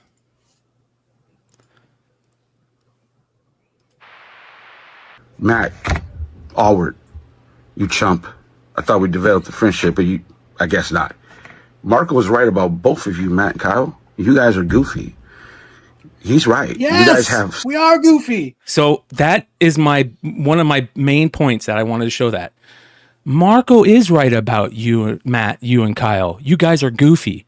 Oh, Marco's telling Lopez that Kyle and Matt are goofy and trying to put Lopez on their show and trying to pit them against each other. Doesn't that sound interesting? Let's continue. Sleazy tactics. We're goofy. We make a goofy show. Yeah. So what? All right, let's continue. We developed a friendship, but I guess not. Marco was right about both of you, Matt and Kyle. You guys are goofy. We are goofy. He's right. You guys have sleazy tactics. So there we go. That's just to set up my narrative. I don't care about him naming Matt or Kyle. It just sets up my narrative of this dirt worm tactics, get in each other's ear and, get people to do your bidding. Here we go. Again, McClay, I hope this makes your segment. Don't worry, it did. Because Matt, he taught you everything according to Matt. He taught you everything before you stole it. Modern, and Matt's never said that. Bullshit. He said it to me. He said it to me in that call, Kyle. When he got mad, he said he taught me everything. If it wasn't for him teaching me stuff or bringing him on Absolute Geek, I would have never done anything I did. So I don't believe that for a second. We'll continue. It's on Saturday. Adrenaline is pumped. I'm ready. My first diss track. Yeah, you took Modern Mayhem from. That's what they say. Matt taught you everything. You were jocking. You were a junkie. I respect your recovery because I know that. I know what that's like. That's another thing. Something separate. Yeah, you were just a junkie, hanging around, jocking. Your 90s. I know that comes from Matt and Marco. That's a thing that they told a bunch of people behind the scenes. They tell people I'm still a junkie. That was a story that they told a bunch of people when the Hot 10 stuff was happening. Where's jocking to learn YouTube, to learn the thing, the comics or whatever. They taught you everything, and then you took it from them. Took all their glory. That's what they say. Yeah. Hit up Josh from International Comics. We were in a chat together. He could tell you I never bashed you during the war of the hot tens. I felt that they should have responded 100%. I don't think that they should have took that. You slapped the hell out of them, and they just took it, turned the other cheek. I respect that's what they wanted to do. That's not my style. That's why I'm doing this. I love the war of the hot tens. I hope there's a documentary written on it one day. A 30 for 30. A 30 for 30. A documentary? Yeah. Awesome. Tony Fix says that's not the goofy definition he's talking about. What other goofy definition is there? Well, not goofy as in like goofy as in like weirdos goofy. Like doing shit behind the scenes, weirdo shit. Yeah. Yeah. But yeah, Matt, it kind of stings. I thought we were cool. So again, another tactic that is happening over there, being friends with somebody, you get to be friends with somebody, you lay a dirt worm in their ear and you're talking shit about each other about somebody, and here we go. But Matt, Mark was right about you. You do have that one-on-one chat. Yeah, that one-on-one thing. Let me try to plug this again. I hope this makes your segment, Bryan. It did. Get at me. And you know what? I don't care whatever way Marco said goofy. I don't give a shit. Yeah, I know. I don't know what the Chicago. You've never given a shit, and I respect you for that, but I still don't understand it. I know you just don't want to start over, but fuck those guys. All right, let's continue. Like, even if you meant goofy fools. Like a clown, I don't know how Chicago people use the word goofy, but yeah, whatever. I don't care. All right, here we go. Because they took massive shots at you and most of your roster. They want to expose inside information, and I will. And we always knew that Kyle was your source because the things you. So this is funny. I'm going to rewind this again. You don't have to say anything, Kyle, because I got a little story I want to say here before. Okay. Inside information, and I will. And we always knew that Kyle was your source because the things you said when you went at it with Renovision about the top 10, you know Kyle was your source because the things you said. There was too inside baseball. It was too. So, again, and I give Kyle credit for this. I tell Kyle all the time, these guys are snakes. What are you doing over this and that? And he changes the subject. I can't get him to talk about it, and I try. And Kyle's my friend. He's my real life friend, right? So I have no reason to lie about this. I'll tell you who my inside source is for a lot of this stuff here in a second. Inside, so it had to play. It was either Kyle or Matt. The thing about the Hot 10 too is I'm not a part of it. I'm not a part of their group chat. I'm not on the Hot 10 show. I don't ask about the Hot 10. I don't. Yeah, the Hot 10 is one of the main people that I got most of my information from, or he sent to people, and I got screenshots of it.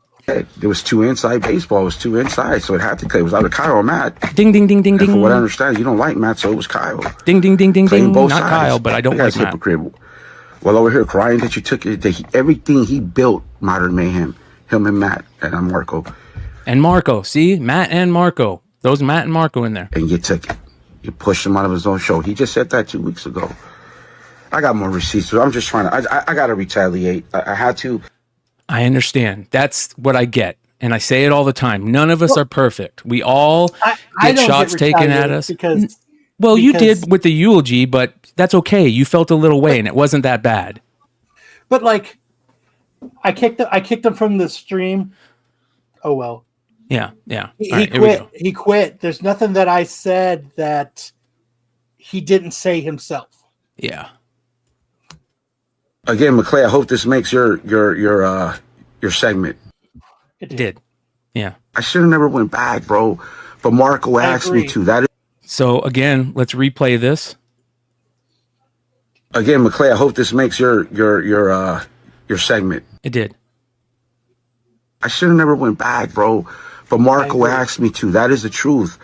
I never begged Matt to go back. Remember when I told you F you and your show? I don't like how you guys do content. It's not comic books. That ain't me. I don't want to talk about that. I talk about anything else.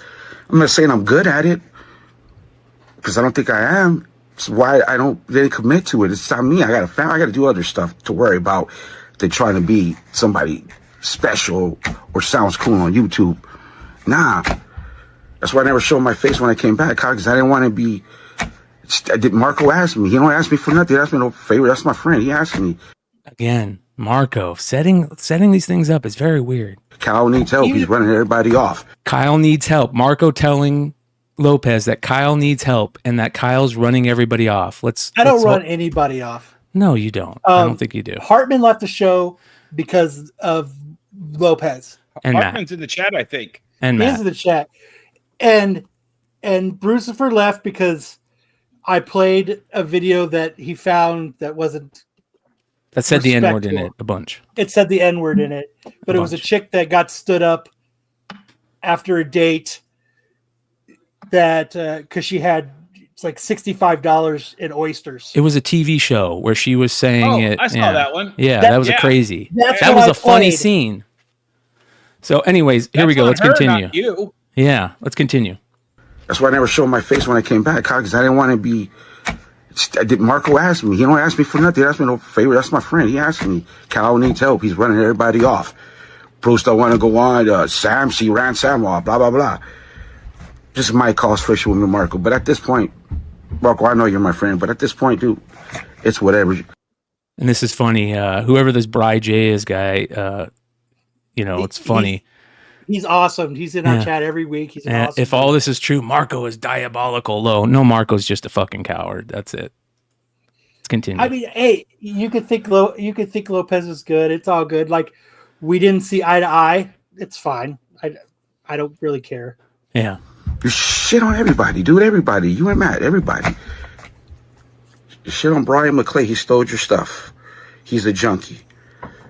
On short, long short. You shot on Dollar. Ultra. So, okay, that right there. Yeah, if this he's is what talking you about don't me, like. Yeah. So I can give two shits about Ultra. I always have. Who fucking cares about that guy?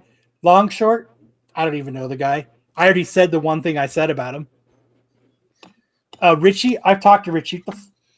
Yeah, Richie's knows. a good dude. Yeah. What the fuck what would can you possibly have to say bad about Richie? Nothing. Nope. I talked to Richie on the phone. Like, Richie and I are actually like friends. No, and I'll just say this. I love Ultra. Ultra has had probably the worst string of bad luck a human can possibly have and try to hold his shit together. Richie, I've heard people say bad things about Richie, but I'm like, I don't give a shit, dude. The guy's cool and he has amazing Instagram content. He's got a heart of gold. So Yeah. Here we go. I mean, I've heard people shit on him, and I'm just like, all right, next. Jealousy and envy and greed. Everybody else. Yeah, that's all that is. Blame Bryan for everything. Taking your content, you won't say it to his face, or on content, you're scared of him. That's mad. I exposed you as far as the same thing with Kyle. You guys are both hypocrites. You were jealous of Brucifer, and then you Bruce. But let me get back to you. Then you go back like a comadre, bro. You like the Brucifer does not look good in this at all. Latino stuff, huh? You go back like a comadre, like a vieja, bro. You know what I mean? They were shit on you. Hey, you Kyle, can you add closed captioning and an English translation to this? Because I didn't understand any of that. Jesus. And the thing about Brucifer too is we had a disagreement. And you know what? We figured out our disagreement. Like, I kind of saw his point. He kind of saw my point. It is what it is. People disagree. It fucking happens. So what? They were jealous of you because you were the flavor of the week. Like I said, you're YouTube floozy and Renovision. You're hot for programming the whole program, right? You know. So this coming up is another great validation that I tell you guys, content theft is rampant. You thought your content was better when you were doing it, the slides you created, and Kyle was jealous and he started to poke at you. And then you left. Dirtworm activity. And then you came back. I saw you when I'd be in the chat on some of the shows. Hey, Lopez, what's up? But I try not to be a hypocrite, even though I probably am. You don't mess with me, I don't mess with you no more. That's where we left it. That's why I'm going to say hi. Let's keep it pushing, homie. Let's keep going. No reason for me. You know what I mean? Maybe you didn't like that. Yeah, probably. Hipócrita, eres tú. Hypocrite, bro. Bruce, you were on there last night. Bruce, we ghosted each other. We had no conversation for each other no more. What's going on? We cut and dry. You went your way, I went my way, with no beef. But you were on there, right? You took part in that, huh? The eulogy for Lopez. Who's Lopez? Yes. Let's see here. Yes, it is. That is Darth Lopez. 10 Yeah. messages up. Yeah. Yep. That is the real Darth Lopez. Yeah. Like I said, I ain't got nothing against Lopez as a person. I never have. No, he said in here, and listen, by the way, you guys, Lopez knows this. I've talked to Lopez about all this. I cut this up to prove my narrative. I don't care about their beef, Kyle and Lopez's beef or anything. I cut this up to prove my narrative of what I've been saying about this shadiness that's been going on over there. So this is all 100% me proving my narrative. Exactly. And if you guys want to see the whole thing, you guys can go over to Lopez's page and see the whole thing. I don't want to put any words in his mouth or anything, but that's what I'm doing right now. I'm pointing my narrative. So I'll be honest, like this shows that they're cheesy. As a person, I ain't got nothing against Lopez.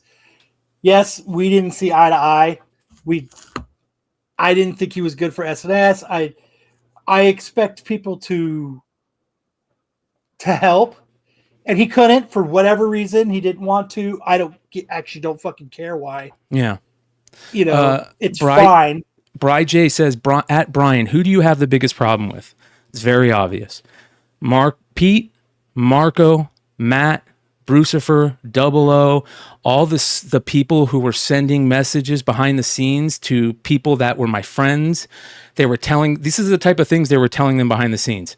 I'm a junkie. I'm a racist. I'm a homophobe. I'm a misogynist. I don't own my home. My parents own my home. I steal money from my parents. I steal money from old people. What are some of the other ones that... Do you know where that one came from? Marco. Stealing from old people? Yeah, the story I told. It's the story I told about being a telemarketer as my first job, and Marco used that. The same place we worked together. Yeah, we didn't even know Kyle, each other. And we were working there at the same time. Yeah. So I mean, and I got messages from people behind the scenes saying, "Who is this person, and why am I getting this message?" Double O reached out to Comic Man Andy. I was doing a show with Comic Man Andy every Tuesday, and Comic Man Andy goes, "Hey man, I'm getting these weird messages from people from Renovision saying all this crazy shit about you." And I go, "What are they saying and who's saying it?" And he told me. And I go, "Andy, do you believe it?" He goes, "Not at all." And I go, "Okay, thanks for telling me." And that's how I started finding this shit out.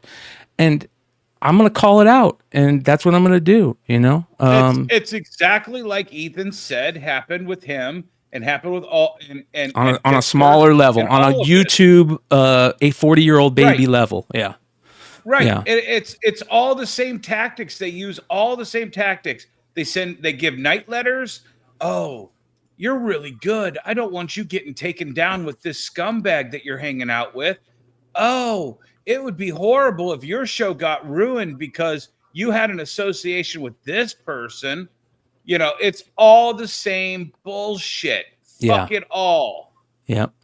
Yeah, I had people reach out to really like high-level famous people, not famous people, but high-level people in the industry and say, you know, Brian McClay, is this the Brian McClay that you're friends with? And it's a clip of me taken out of context saying something or something crazy. Really weird, cheesy things that cowards do. And Pete is a coward because he did all the stuff to Stein on the Hot 10 and never even talked to Stein about it and continued to steal the exact same format, the content. I heard the shit that went on behind the scenes when all that was being thought of and this and that. I saw all the messages behind the scenes of that. It was fucked up, the shit that they were saying. It was really fucked up. Pete didn't send any messages, though. No, Pete didn't send any messages. No, Pete's always acted like, oh, you can call me anytime. Fuck you. I'm over that now. Fuck you guys. I'm not going to call you. Like, you guys are fucking cowards, in my opinion. Like I'm not going to call Yellowfellow or Nico or fucking Marco or Pete or Matt at this point. Fuck you guys. Nico today. I remember the one of the Flipside meetings we were in, and he wanted me to grow a beard so I didn't look like Jabba the Hutt. Like, you need to grow a fucking beard. So, anyways, ladies and gentlemen, it would look good on you. It would look good on you, Kyle. Yeah. Thank you. So, anyways, ladies and gentlemen, that was just my nice little putting a bow on the Steal Your Vision saga. We still have one really great story to go by. Kyle, like I said, I think in that whole thing with Lopez, I told Lopez this. I think it sucks that you guys didn't connect. I don't think that you looked bad other than Lopez calling you fat and this and that you guys got this. This is my brother. He got choked out by a hot princess, and I'm still jealous that he didn't wear glasses. Like, I don't care if you call me fat. It is what it is. I don't care if you don't like S&S. It doesn't fucking matter to me either. Like, yeah. People who watch, if you watch because you hate us, cool. If you watch because you like us, awesome as well. I got nothing against anybody that Lopez mentioned. Like, and that's like I said, I don't got nothing against Lopez as a person, as a content creator, as a record label, and as a motherfucking crew. And if you're down with fucking Steal Your Vision, then fuck you too. You know, and Matt, he's always just told me, he didn't ever tell you. I taught Bryan everything he knows. Matt has always told me, you started on Absolute Geek with us, and then you went to Flipside. Exactly the same shit that he's trying to tell everybody else, that he gave me my start. But I was doing Flipside. Not necessarily he gave you. No, I mean, he didn't teach you everything. I did one show with you guys. when you guys were doing it over on Matt's house when I first started hanging out with Matt. And then, was hilarious. Yeah, and I ate too many edibles. Yeah, and then immediately after that, I started doing Flipside. I think like that next week, and yeah. No, you did Absolute Geek for a while before you went to Flipside. You did a bunch of shows with us, dude. I did, but I think it was all at the same time I started Flipside. But I don't care, even if that's true. I don't care. It doesn't matter. But I don't think he. If he told you that, that's on him. Oh yeah. But one of the beefs in that, guys, is contrary to one of my true beliefs. Give your knowledge freely. If you're just saying Bryan's here to jack our knowledge on how to run a YouTube show, why do you care? Give your knowledge freely. If you know how to do it and he does it, teach him. Well, no offense, it was a YouTube show with 5 viewers and 4 of them were us. So. Yeah. I know. But like the same thing with Lopez, that's what I did. I was constantly in the chat. Hey man, I'll help you build slides. Hey, you got a segment you want to do? Give me a rough draft. Let's build it. Let's try to make it into something. Let's see what we can do with it. I'll teach you this. Let's hop on a StreamYard and I'll help you do this. That's all I ever did for Lopez. Like I was more than willing. July and August cannot. Sorry about that. Anytime, like. There's many people that have messaged me. How do I start doing a YouTube show? How do I do this? This is how you do it. Because you know what? Who fucking cares? Yeah. You want to learn? It's pretty much if you have a phone and a camera and an internet connection, you could do a show. Yeah. Yep. You know, this is what you need. Like, you know, like I got the same fucking microphone that he does because I want to be like him. I wish Kyle. some people. Hey.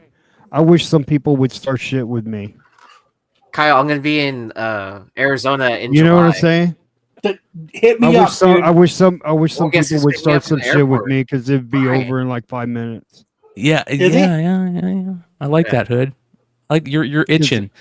No, man. Like I would get really creative. I haven't done a pretty cool TikTok in a while, and RJ, you know what I mean? Like, but I'm a pitcher, not a catcher. Oh, nice. Yeah. I miss you, Kyle. Man, you gotta come back. Dude. All right, so moving on to something that totally segues perfectly into this, Kyle. Hang out for as long as you want. But I know you just got done doing a 2 or 3 hour we're show. still live. I left my show to come on this show. We are still live right now. More fucking skeletons of the past popping up in the swimming pool. Yeah. Oh, you should be on both shows at the same time. I tried. StreamYard wouldn't let me. Open another browser. Did you try opening another browser? Like I did. I have one on Microsoft Edge, and then I have this one on because you only let you use your camera. Yeah, one camera. Yeah, but I only came in here just for that reason. Just like anything that needed to be put out there. Oh, he says show ended. Okay. Oh man, I didn't even get to show my hot chick standing next to Volkswagens. Damn it. But I just came on here to if there was any questions or anything wanted to know, I was here. I'm willing to answer anything. If somebody went to you and said I was talking shit, give me a call. I don't fucking care. I'll tell you. Yeah, that's the thing. Yeah, always open for a phone call. That's what I say. But you act like a fucking coward and a chump, and no more phone calls. All right. So that being said, if we're still live, I'm going to go back to my show. No, Brett. All right, sounds good, Kyle. I'll talk to you after the show, brother. Later. Brad Selden said it would require me to take a side, like meaning that, like I don't like take this side over that side. If someone fucks with me, believe me, I will not be on their side. I can promise you that. And Brad, you're starting to make me feel like I'm not going to be on your side. You know what I'm saying? Like, I love you, Hood. I mean, we're cool, but like, I don't know where that comment comes from. Like, I hang out because like these guys are my friends until they tell me they're not. Well, ladies and gentlemen, have you guys seen the new Sticky Goose video? Because it perfectly explains what just happened, ladies and gentlemen. You ready for this? Sticky Goose, shout out to Sticky Goose. Before I start this video, I want to say this. I think that Sticky Goose is a very interesting creator. I think that he has good points of view on stuff. He has some interesting points of view that I might not agree with on other stuff, but I think he's a good creator overall, and he hits it on the head in this video. And you guys are gonna love this because what you just saw is what he's talking about in this video: the 5 types of comic book YouTubers. And I want to see if people in the chat here or people on the show agree with this. You guys ready? Have you seen this, Yee? Have you seen this, Hood? I haven't seen this. Oh, I'm okay. excited. Okay, here we go. So are we going to read the comments afterwards? Yes, we are 100%. So last week, Sticky Goose put out a video calling out like Gary, what's that guy's? Very Gary, and Comic Tom and Jen Mint. And Jen Mint responded, and it became this big old thing in the comment section. And this is the following video, and this is so good, man. So shout out to Sticky Goose for this great video. We're gonna watch it. I'm gonna put the speed up to 1.25 to start. Here we go. Hello everyone and welcome back. Today we're going to be talking about the 5 different types of comic book YouTube channels. At this point I've watched comic book YouTube for years now, so I feel like I kind of have a pretty decent gauge on what different flavors of comic book YouTubers there are. And I've narrowed it down to 5. I love that. He says I narrowed it down to 5. And he puts himself in there. It's so fucking good, man. But before we get started on that, there's other types as well. There's the guys that are so big, like the Comics Explained, the Comic Tropes, this new Matt guy, Matt TTTTT. Nerdrotic, Flat, Yellow Flash, who else? Thinking Critical, like the big guys, right? I mean, those guys are on a whole nother level and doing their own thing. So let's take a look at the first type of comic book YouTube channel, and I think that's the dealer. Examples of the dealer would be Mint Hunter Comics, Very Gary, Bry's Comics, Comic Book Investments, and this Past Future Collectibles channel. Who we just saw. Indications that you're watching a dealer comic book channel is most of the time these guys have built up an audience or built up this channel to sell to their audience. A lot of these guys will be not super confrontational or dramatic or talk about things that are high in drama because they want to maintain that rapport with their audience and viewer that they're trying to sell to. It's one of those things that you don't want to make them too mad or have them feel anything like that because you don't want to chase away potential customers. Their channel. That's very interesting. It's very interesting. And it's obvious. I mean, that's an obvious thing, right? It's nothing none of us didn't already think. Was really built around like them buying collections and then showing what they got or how much money they bought the collection, how much money they bought the collection for, so that you're always thinking about money and buying and investing when you're watching these channels. So another thing they'll do is they'll talk about like charts or graphs or like this is what this was worth a year ago or these books. Can I talk about one of my pet peeves? And we've got friends of the channel that do this. And I understand why they do it because it's part of the YouTube algorithm. But one of my pet peeves that I think is so dumb is this shit.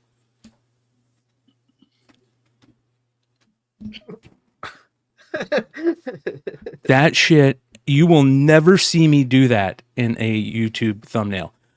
Mark it, cut it, clip it.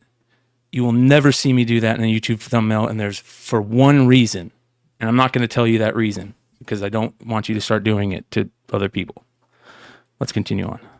Books are going down in value or these books are going up. So basically the narrative is always thinking about investing in the comics or you thinking about them from a money perspective. The dealer wants you to focus on that. I would say a large part of the bigger comic book YouTube channels are some sort of dealer. These things that I'm about to go through are not mutually exclusive. There is crossover between them, but you can definitely spot the guys that are dealers because they are trying to convey to you that these old pieces of paper are investments. These are things that you want to spend money on because they're worth money and they'll be at the next Comic-Con. So come check them out. All right, the next type of channel is the Drama Kings. And there's a few different... Here we go, baby. The Drama Kings. Let's get it. Different flavors of the Drama Kings. But examples of the Drama Kings are Sticky Goose Comics. Look at that fucking shirt. That shirt is so good, man. That Sticky Goose, I watched the video with this original video, and the first thing I thought is that shirt is awesome. Congrats. And he put himself in this like he's talking in third person. And I think that's really funny and good. Swaggle House, Reggie Collects. Self-awareness, yep. All right, let me go back a little bit. The Drama Kings. And there's a few different flavors of the Drama Kings, but examples of the Drama Kings are Sticky Goose Comics, Swaggle House, Reggie Collects, Journos, Comics and Collectibles, Keep It Thorough, and like Beyond Wednesdays. Fucking A, baby. I got a fucking call out. Let's fucking go. No, we're famous now. Yes. Thank you. Appreciate that, Discord. You do have a drama alert segment on your show. So, I mean, you kind of leaned into that one, didn't you? So for people that don't know about this channel, you guys, we have a way we kind of do shows on this channel. The shows are all different, live shows. Let's talk about live shows. Tuesday night, we have the industry show. That's very professional, and I don't even smoke cannabis before it. Then Wednesday night is more of the collector show. We talk about, really cool collecting stuff. Red Hood shows cool shit. I show cool shit. We talk about the market report and action figures and all kinds of cool shit. And then Saturday night is Mayhem. That's why it's called Modern Comic Mayhem. We come on here to fuck around and have a good time and kind of be YouTube assholes. That's what we do, with a little bit of a sense of, having a decent morals and not letting somebody not believing in cancel culture, standing up for yourself, thieves suck, that type of shit. You know what I mean? Let's continue. Also, I would throw the Comics Gate guys in there, like Yellow Flash and EVS and everybody like that in this as well. So there's a couple different flavors of the Drama Kings. Wait, so is he the trying Drama to say Kings Reggie are trying is in with EVS and Yellow Flash? Well, he's saying there's two different types of Drama Kings, and that's what he's getting at. And I think that he's right. I don't consider Reggie or Swag Drama Kings. But the way that he kind of talks about it is, he says the people that kind of talk about the drama, any aspect of the dramic stuff, and he explains it very well, where the spark happened for drama content on YouTube, right? You ready? Here we go. To get clicks based on some sort of trigger, some sort of making you feel something when you see their video, whether that be you agree with them or disagree with them. One type of the Drama King is kind of like the newsroom. And I would say that is kind of like the Swaggle House, Reggie Collects type, where they think that what they are presenting you is some sort of like vital, crucial news information. Like they think they're the CNN of the comic book YouTube world. They're trying to present drama to you in a fact-based way, or like yes, they're presenting it in a news way where, you know, you can kind of sense their opinion about it, but really they're just giving you the information and then letting the audience kind of fight amongst themselves or decide what they believe. And then there's the other side of that, where it's the polarization type Drama King, which is us. Yeah. By the way, I want to say much love to our boy Redhood, who had to call it a night early, but he'll be in the chat watching from Slumberland. Let's continue. And he's gonna jump into Discord later. The journos, the Keep It Thorough. These guys are, I mean, you're trying to get a rise out of people. You're trying to intentionally be dramatic. So the Drama King kind of... And I agree with that. And I think all of the people that he named would agree with that. And that's not in a bad way, not dramatic in a bad way. We all have our different ways about being dramatic. For the most part, 99% of the time when you see something on Drama Alert on Saturday night here on Modern Comic Mayhem, I take a different aspect and look at it, where I say, okay, I'm going to talk about it, but I want to have other people on with me in a roundtable manner, and we can talk about it in a way that says, okay, maybe this is a problem, maybe this isn't. I think this guy did the right thing. I think this guy didn't do the right thing, and we're open to changing our mind and finding out the right way of doing things. But every once in a while, you get a shot taken at you, and especially as a man, you're going to feel a way. And you got to stand up for yourself sometimes, especially when the shots are, lying about you, putting out bad things in your industry and trying to, say things that you don't do. That's not cool in any way. So you're going to stand up for that. But for the most part, 90% of the time, I want to talk about something in a constructive manner. Obviously, Steal Your Vision is never going to be a constructive manner. It's going to be my narrative because, they're fucking cowards. But here we go. Kind of all emerged from one event, and that was Acetate Gate. Boom. Isn't that true? How true is that? Isn't that true? I feel like Acetate Gate is kind of where the whole drama thing started. That's kind of where we reported on it and became such a hush kind of. It was the first event. It was the first event where there were clearly two sides to this. Yes. And as the facts came out in real time, it was kind of like the Gulf War when CNN was broadcasting from Baghdad. It was all the facts were coming out in real time on every one of these shows. And by the time the next show came, another fact would come out. And then if that show didn't come around for another hour, the next show was picking that up and building on it. By the end of that weekend, everyone who thought this was the coolest book ever on Thursday and was promoting it as such had to shut the fuck up because the industry had spoken. And there was kind of like two of all the YouTubers. There was kind of like three stories within this too. There was the veteran angle that was like, you guys fucked up and you did some fucked up thing against, that you didn't think about the veteran aspect. 2, the Clayton Crane steal your wife thing, and 3, the black flag guy just leaning into it and kind of self-destructing.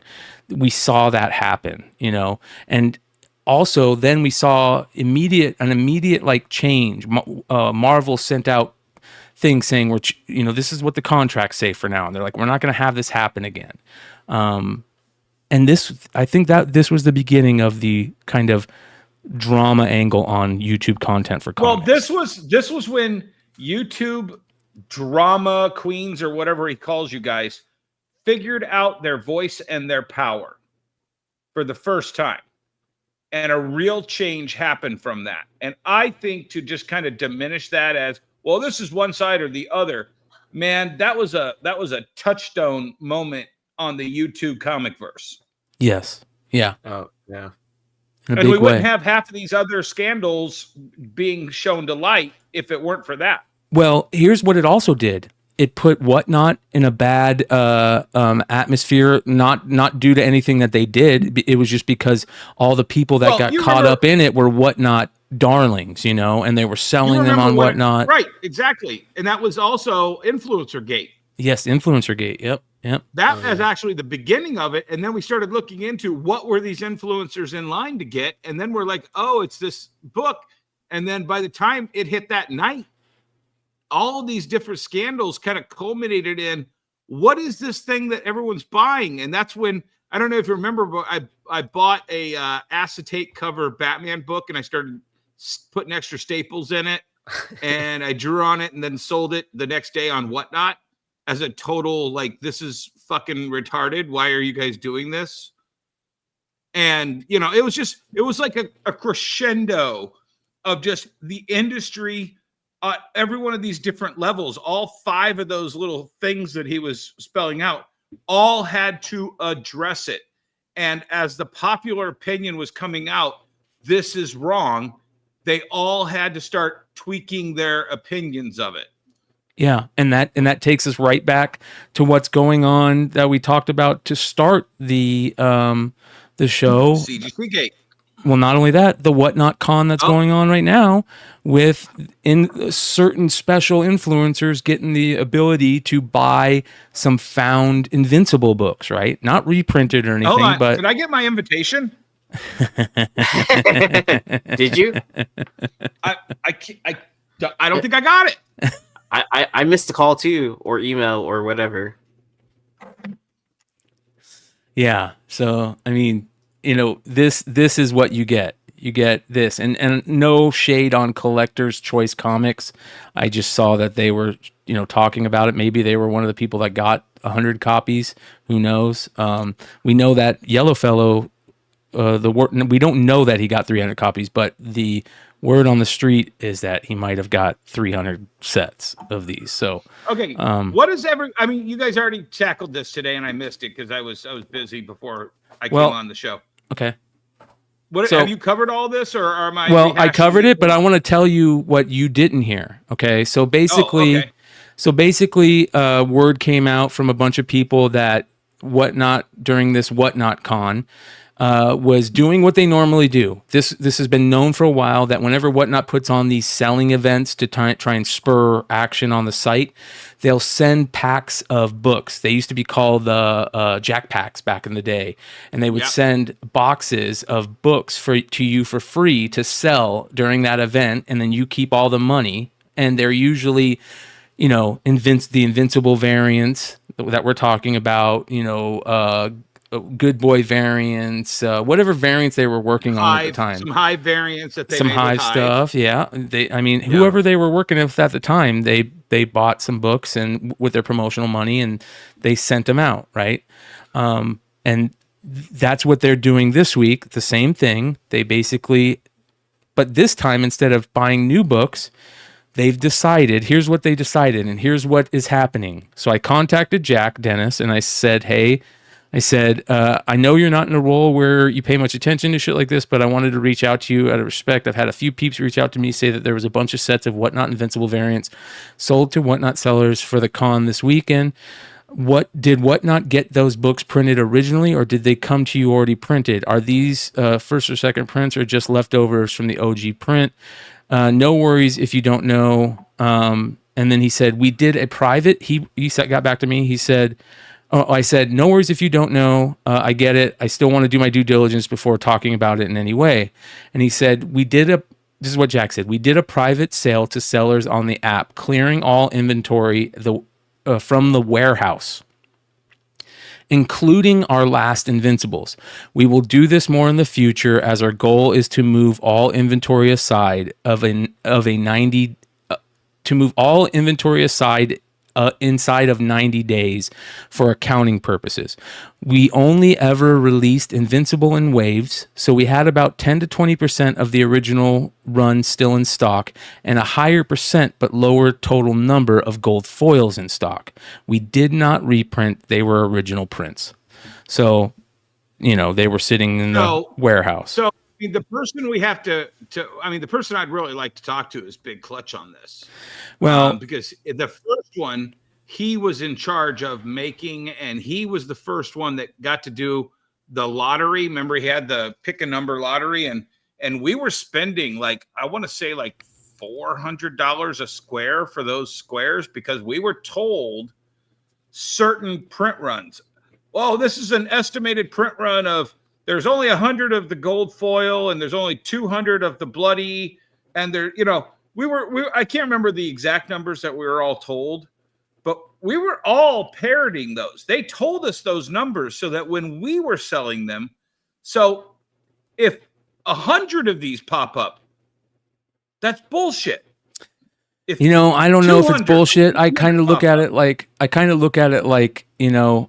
got respect for Jack for hitting me back. So, and absolutely. At least, so shout out to Jack for doing that. But I he's also a company man, and he's going to have a company line. Well, I don't think of that as a company line. I respect that answer.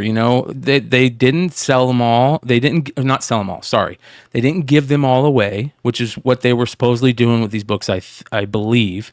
That's something that we probably should find out, or that has been talked about. But back then, they weren't very open on talking about print run, and I understand why. And I don't want to put Clutch necessarily on the spot because I know he's kind of moved on from, and he's kind of changed things. Absolutely. But we're gonna do our best to get. They fucked him like they're fucking everybody else now. So we're gonna do our best to have Clutch on the industry show, not to necessarily talk about this stuff, but to talk about the industry of comics. And the good thing on that show is Drew might join him for his very first ever appearance. So whoa, cross your fingers. Awesome. I'm going to talk to those guys about it. No, so. I think it's disingenuous that, and I regret a year and a half of believing their bullshit.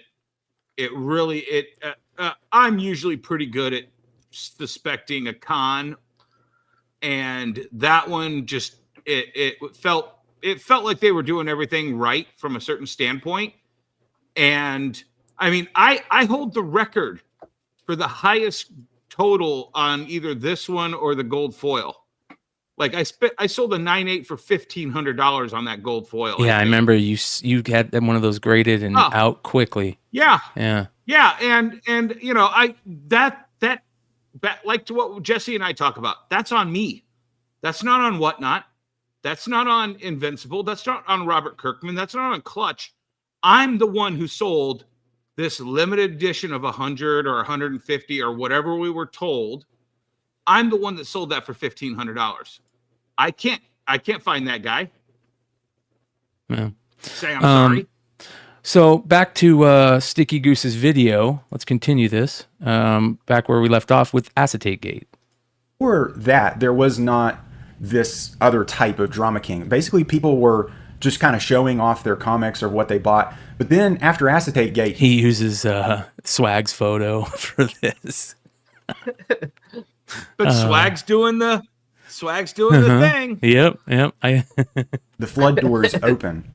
Your CGC scandal, your Peach Momoko being bum rushed at New York Comic Con, Silver Surfer is a woman in the new Fantastic Four movie. All these things are like examples of the drama. Beyond Wednesdays. Drama of things that are news related at their core because they're based on some event happening, but they are polarizing. They are dramatic. The next type of comic book YouTuber are the pirates. Examples of the pirates are Lunch Money Comics, Pop Comics, Why Not Comics, and the Comics Den.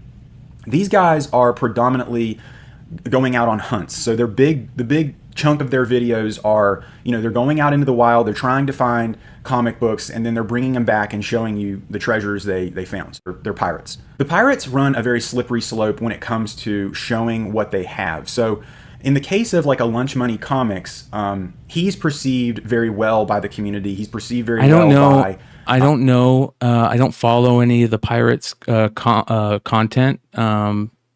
So I don't know many of these guys. So I'm just going to kind of skip forward a little bit. I mean, it's just guys that go out and hunt, it sounds like. So if he found something that was very valuable and stuff. So you have to be very careful when you're a pirate, because you don't want to convey, hey, I got this for nothing, because your audience will crucify you. But you don't want to be like overpaid for something, because your audience will think you're an idiot. And this is a tightrope that they walk. And also when you're getting out there and being a pirate, it's tough because people are going to have known you by now, like from videos. So they know you're out there trying to get a good deal, or they know that you're the guy. That's a great point. Hit pause. So today I was at an estate sale, and when we're done, I want to show my score from that estate. Yeah, we got pickups after this. We're almost this will I think I'd be our last drama alert segment, and then we got pickups, and we're done. I just made my deal. I spent like $550, $560, and I'm like, hey, yeah, I'd love to help you if you get something like this, because you had none of this stuff sorted, and you would have made a lot more money for your client if you'd just give me a buzz. And right as I'm saying that, two guys right behind me is like, oh, is that Dennis from Wonderworld? Where's your store at now, Dennis? And I'm just like, yeah, it's like I'm even small famous in the small area of downriver Detroit, and two people at an estate sale recognize me. That's funny. So you can't be the pirate if you're out there at all. No. It's the deals. So a lot of times dealers will be like, I'm not giving this guy a deal, or what if 181 in like an hard to believe that these stories are out there, and then Nicky Barucci's in the chat, and he was actually covered under Type 2. Shout out to Nicky Barucci, one of the good guys. Dynamite's been killing it. Make sure you guys go check out the Space Ghost, new Space Ghost book. Get that on your pull list, and make sure you're reading Thundercats as well. So, all right, here we go. We're gonna have a couple more here for him to talk about.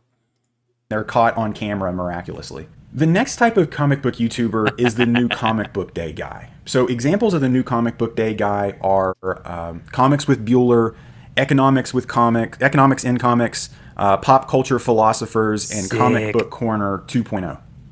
So what these guys have done is they've realized that their audience... That's one of the good guys right there.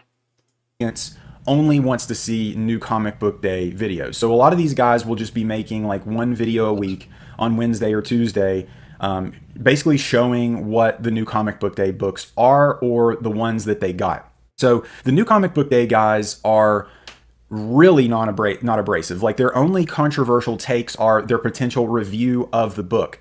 The new comic book day guy has kind of a I don't disagree. I disagree with that with Economics and Comics. I think Economics and Comics is more than just a new comic book day thing. I mean, we talked earlier in the episode about, him sending those things to CGC, and he's got really good content. He creates really good content other than just talking about the new books, but he also runs a business. So, because he has a business selling comic books, he knows a lot about the comic books, and he's killing two birds with one stone creating that content that he's creating.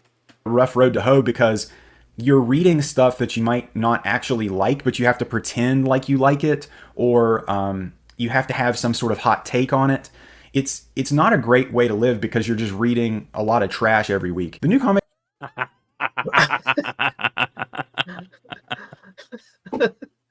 Oh my God, that's funny, bro. All right. Book day guys have really kind of given up on all creativity as far as making like interesting on it.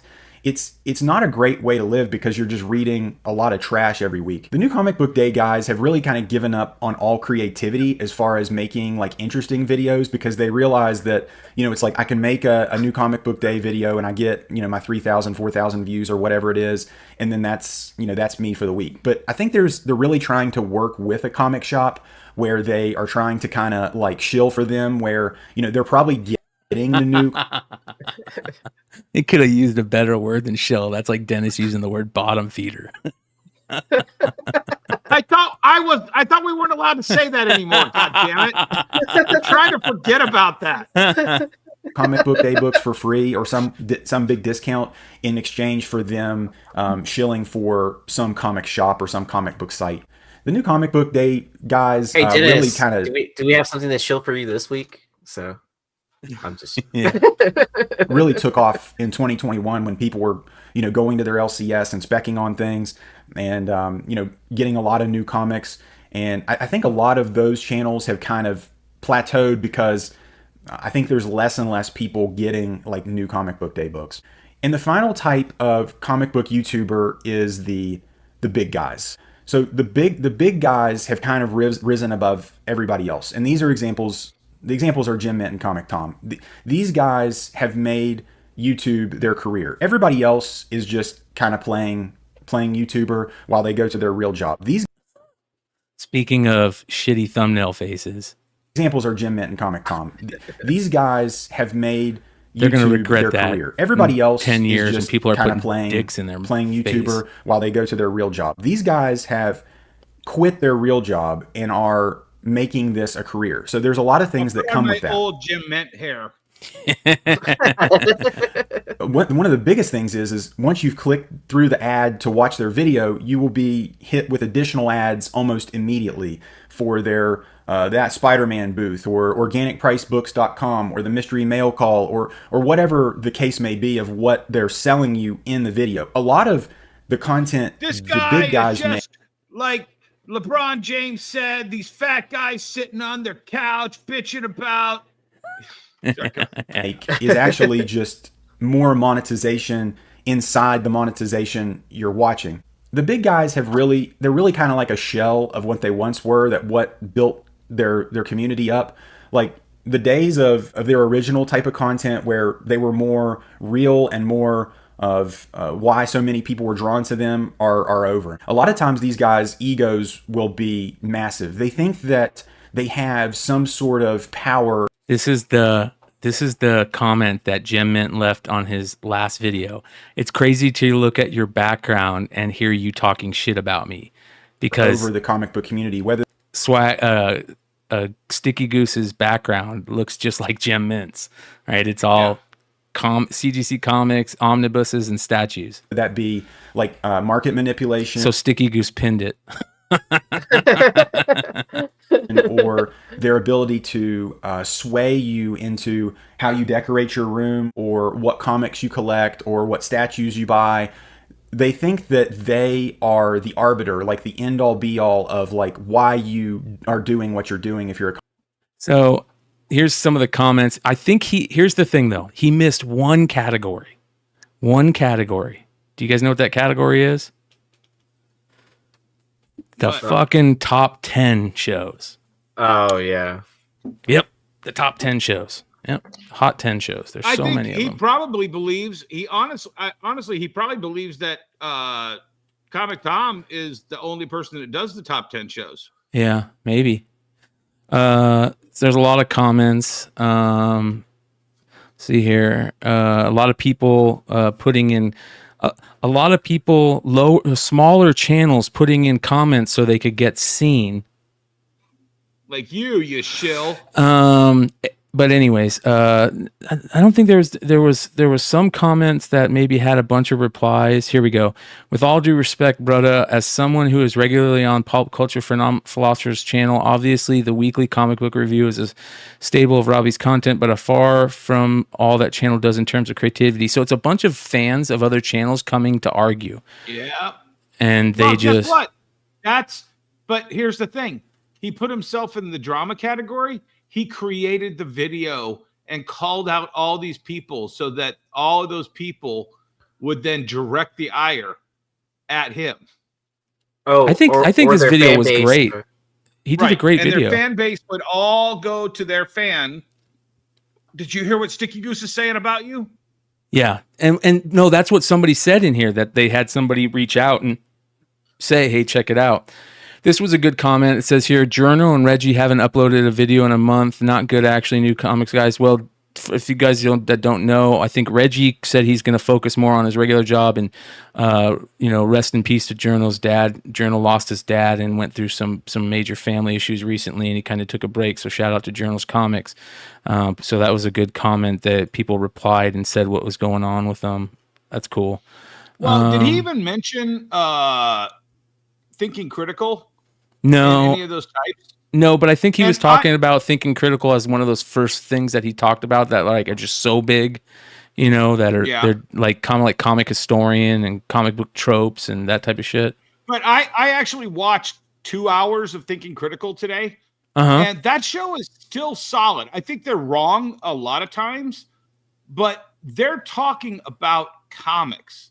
They're talking about the lineage of comics, the history of comics, moments in time for them as comic book readers.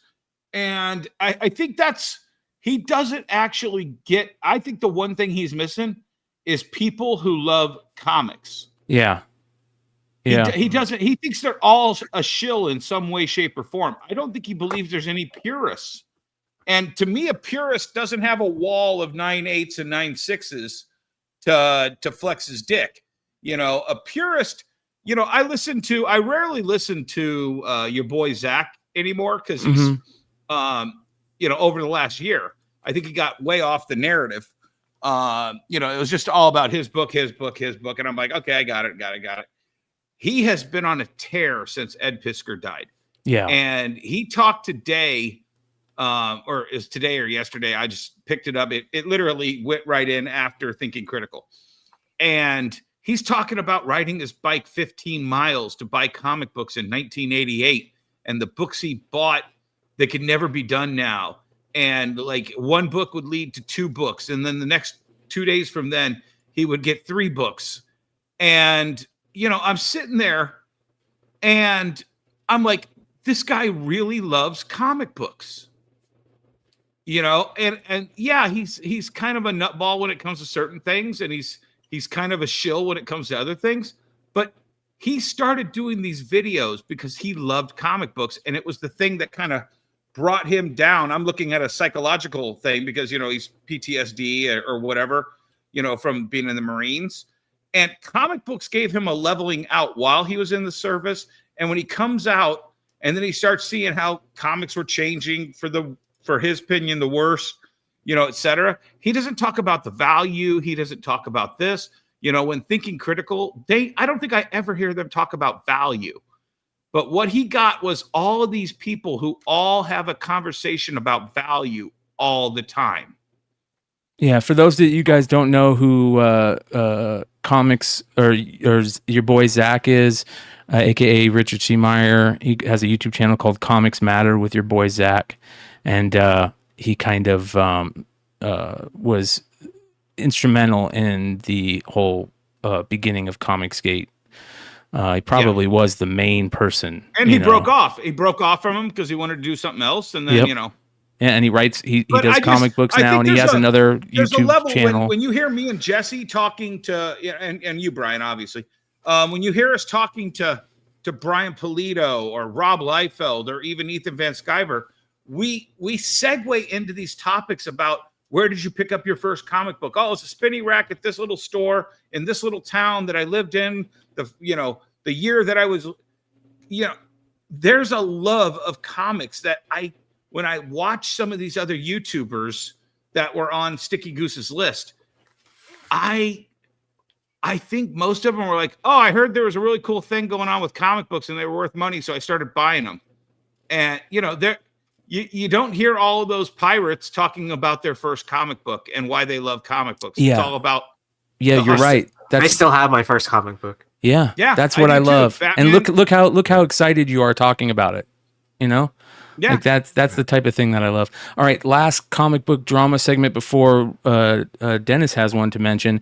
This is a quick one. I saw this, tattoos by Large. He says, I'm completely devastated. I found out earlier today that my storage unit was robbed of some high-end and very valuable vintage Teenage Mutant Ninja Turtle figures. I worked so hard to obtain this collection and just got wiped out so quickly. It's horrible.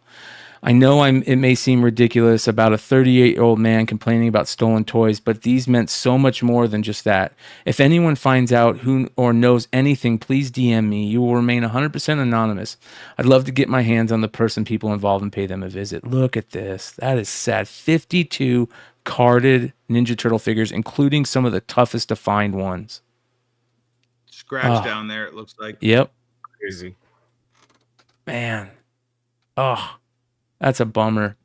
He says, I just want to thank everybody, though, for their overwhelming support. I'll be uploading a video later today on details of what I think really happened and who's involved. This is new to me, so let's go see. Oh, yeah. Here we go. Let's watch it. I just want to say thank you to everybody that's been so supportive of this bullshit that I'm dealing with this storage unit. You can hear the tattoo machines in the background. I know it's wonder where he does for a living. Yeah, right? But like I said, it means much more than that, and the outpour of support from everybody is beyond awesome. I really don't want to get too deep into what's going to happen next, but I do have a good idea who it is or who is responsible for this, and no, it has nothing to do with my inner circle or anybody I'm involved with. There's 4 people in the world that knew where my storage unit was and what was inside, and they're completely ruled out as completely innocent and would never screw me over like that. There was one day, about a month ago, I was with 2 of the 4 trusted people that were in the storage unit. And when I was showing it, I happened to have the garage door open at the same time. And some sketchy person walked past. I don't want to say if it was a male or female, but they noticed that I had quite the collection. Bingo. Man, that would have creeped me out, and I would have changed storage units immediately. Yeah. I didn't like the person's demeanor, and I definitely felt like something was a little sketched out, but nothing happened. Fast forward a month later till this past Sunday, and you know the rest what happened. Now, I recently just found out that the climate control building that my storage unit was in has absolutely 0 cameras, which I think is ridiculous, considering a lot of people have a lot of expensive stuff in those storage units. I don't know how any reputable place wouldn't have any cameras, but then again, what do I know? So I do know the storage unit has a code log for people that enter the building and enter the property, so see if they can find the identity of this person and go from there.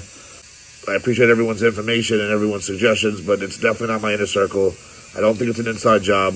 It was just somebody that saw my stuff at the wrong time and wanted to act on it a month later. So let's just see what happens next. Thank you again for everybody's support. Man, that's a bummer. That sucks. Let's see if he says anything updated here. I don't see anything. So you guys know we hate thieves, and I try to, anytime I see stories of these guys losing, comics or people breaking in and stealing cards or storage units, I'm going to show them on here, and hopefully somebody might, be able to help somebody sometime because of seeing it on this channel. So nothing worse than liars and thieves, man. Fuck them. That being said, Dennis, what is your drama alert story tonight?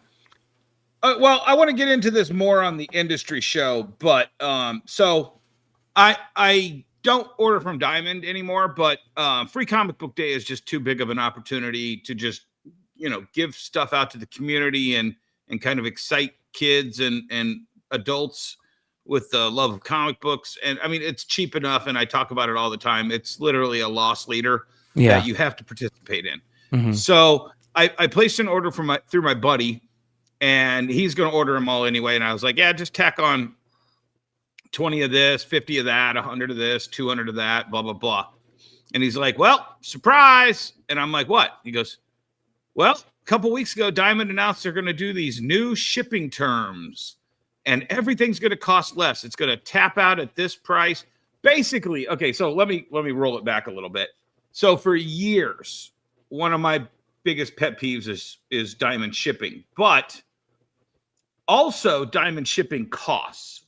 You would just get this invoice of, like, you've got 10 boxes showing up this week and it's $600 in shipping. Well, is it $60 per box? Is it, hey, you beat one of these boxes got the shit beat out of it. I want a shipping credit on that on top of the replacements. Well, your shipping credit's $30 on your next invoice. Wait, it was the same size as all the other boxes. How do I break this down? So they never would share how much Their each shipping box was. And costs. actually, yeah. So actually, one of the things that Bryan Hibbs, who doesn't like me at all, and I agreed on was we want an itemized invoice. Give us this UPS box tracking number, cost this much, this UPS. Well, they wouldn't do that because they had a deal with UPS. So if the box cost $60, they got it for $30 or $40, and then they would charge me the $60, and they got to keep that little shave of the UPS discount for themselves. And they couldn't allow us to know that information. So apparently now that they're kind of on their tits, with the industry, they've got 3 publishers that work with them, 3 major publishers that work with them. They're losing publishers left and right to Lunar and to Penguin. Mm-hmm. They apparently at Comics Pro announced, hey guys, we're going to pass along some of our shipping discounts to you guys. And it's this and this. And they were still probably going to make a little bit of a shave on it. But basically it was a come to Jesus moment where they were going to pass these savings along. And they set the date of when the savings were going to start, which I believe was like April 15th. So everybody's like, oh, great. We usually get our free comic book day comics the week after April 15th. And, that'll save us some money on our free comic book day. Nope. They rushed the shipping on all of the free comic book day comics. Why? So that they could get that shave that they get from UPS. Because they're sending out more books or whatever. So, yeah. Heavier boxes, et cetera, et cetera. So we all got hit with the old shipping fees on the last free comic book day before this new discount tier pops in. And it literally came, like I said, they arrived last week. Wow. So, I've got all the free comic book day comics, at my store already.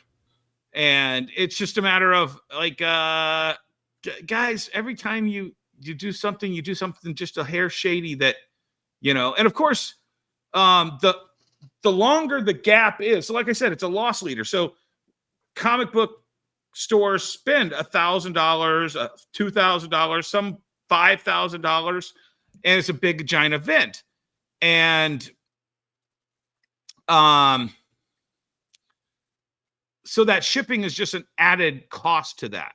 Yeah. But when you receive a diamond box, all of those comics have to be paid for when that box arrives. So if by delivering them early, those retailers are out of pocket. I got you. All for those comic books that they can't give away until May 4th. Yep. So it's just an added, just kicking the nuts on top of a kicking the nuts. And it just shows that the industry just doesn't have our backs. But yeah, another story for the industry show, you guys. Tuesday nights here on Beyond Wednesdays, and yeah, let's get into pickups. But before we do, you guys know how this works around here. We have somebody that kind of leads us in, and shout out to our boy, Mr. David Lee Roth. Can you hear me out there? Hey, man, don't be squirting water at me. I'm gonna fuck your girlfriend, pal.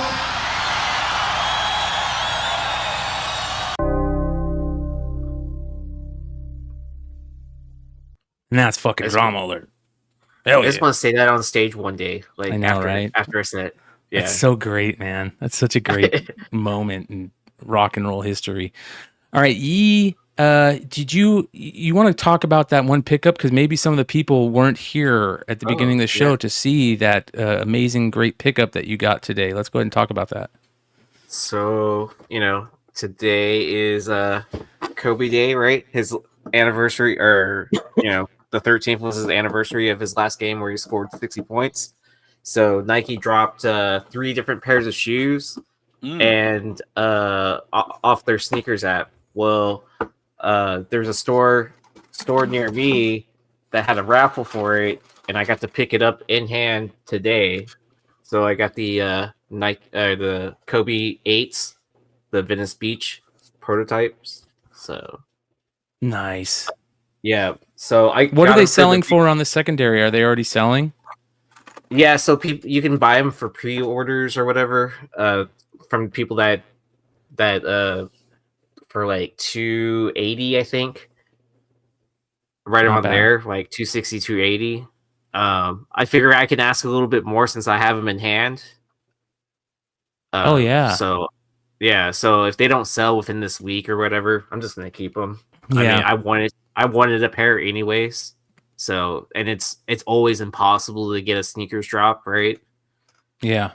That's good shit. You got any more pickups? And then, boom, and a John Morant card. Ooh, nice. A silver select.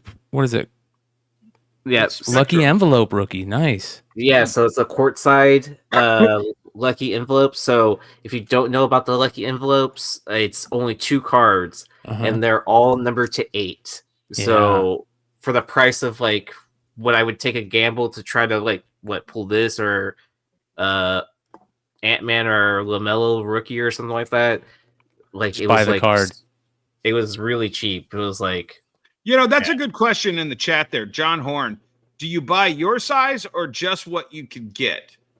And if you can choose a size, is there a size that's the best selling when you resell it? I bought my size.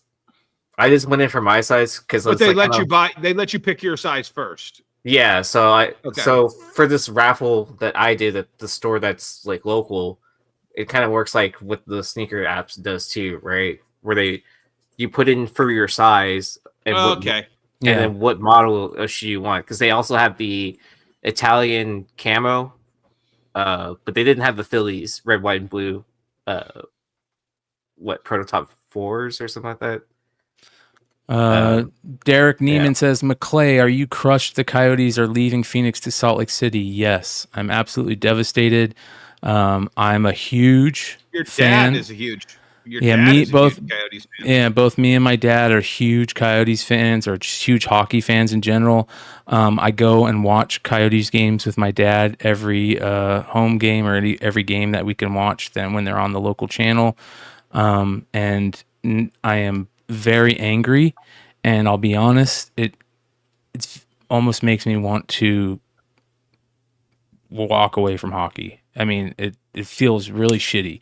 Even though I know the Coyotes aren't the best team in the world, and there's always been talk of them leaving, it's hard when you're a fan of the team, especially when something that's going on right now is so important, which is right now, for the very first time, they have a kid that is born, raised, played his junior, kid hockey in Arizona, played college hockey in Arizona, played minor hockey in Tucson, Arizona, and got called up by the Coyotes the last 5 games, and that's Shane Doan's son, who is Captain Coyote, the greatest Coyote to ever play the game, one of my all-time favorite players, my second all-time favorite player behind Mark Messier, and now I'm not going to be able to enjoy that. Salt Lake City's going to enjoy that, and that kind of hurts. That sucks.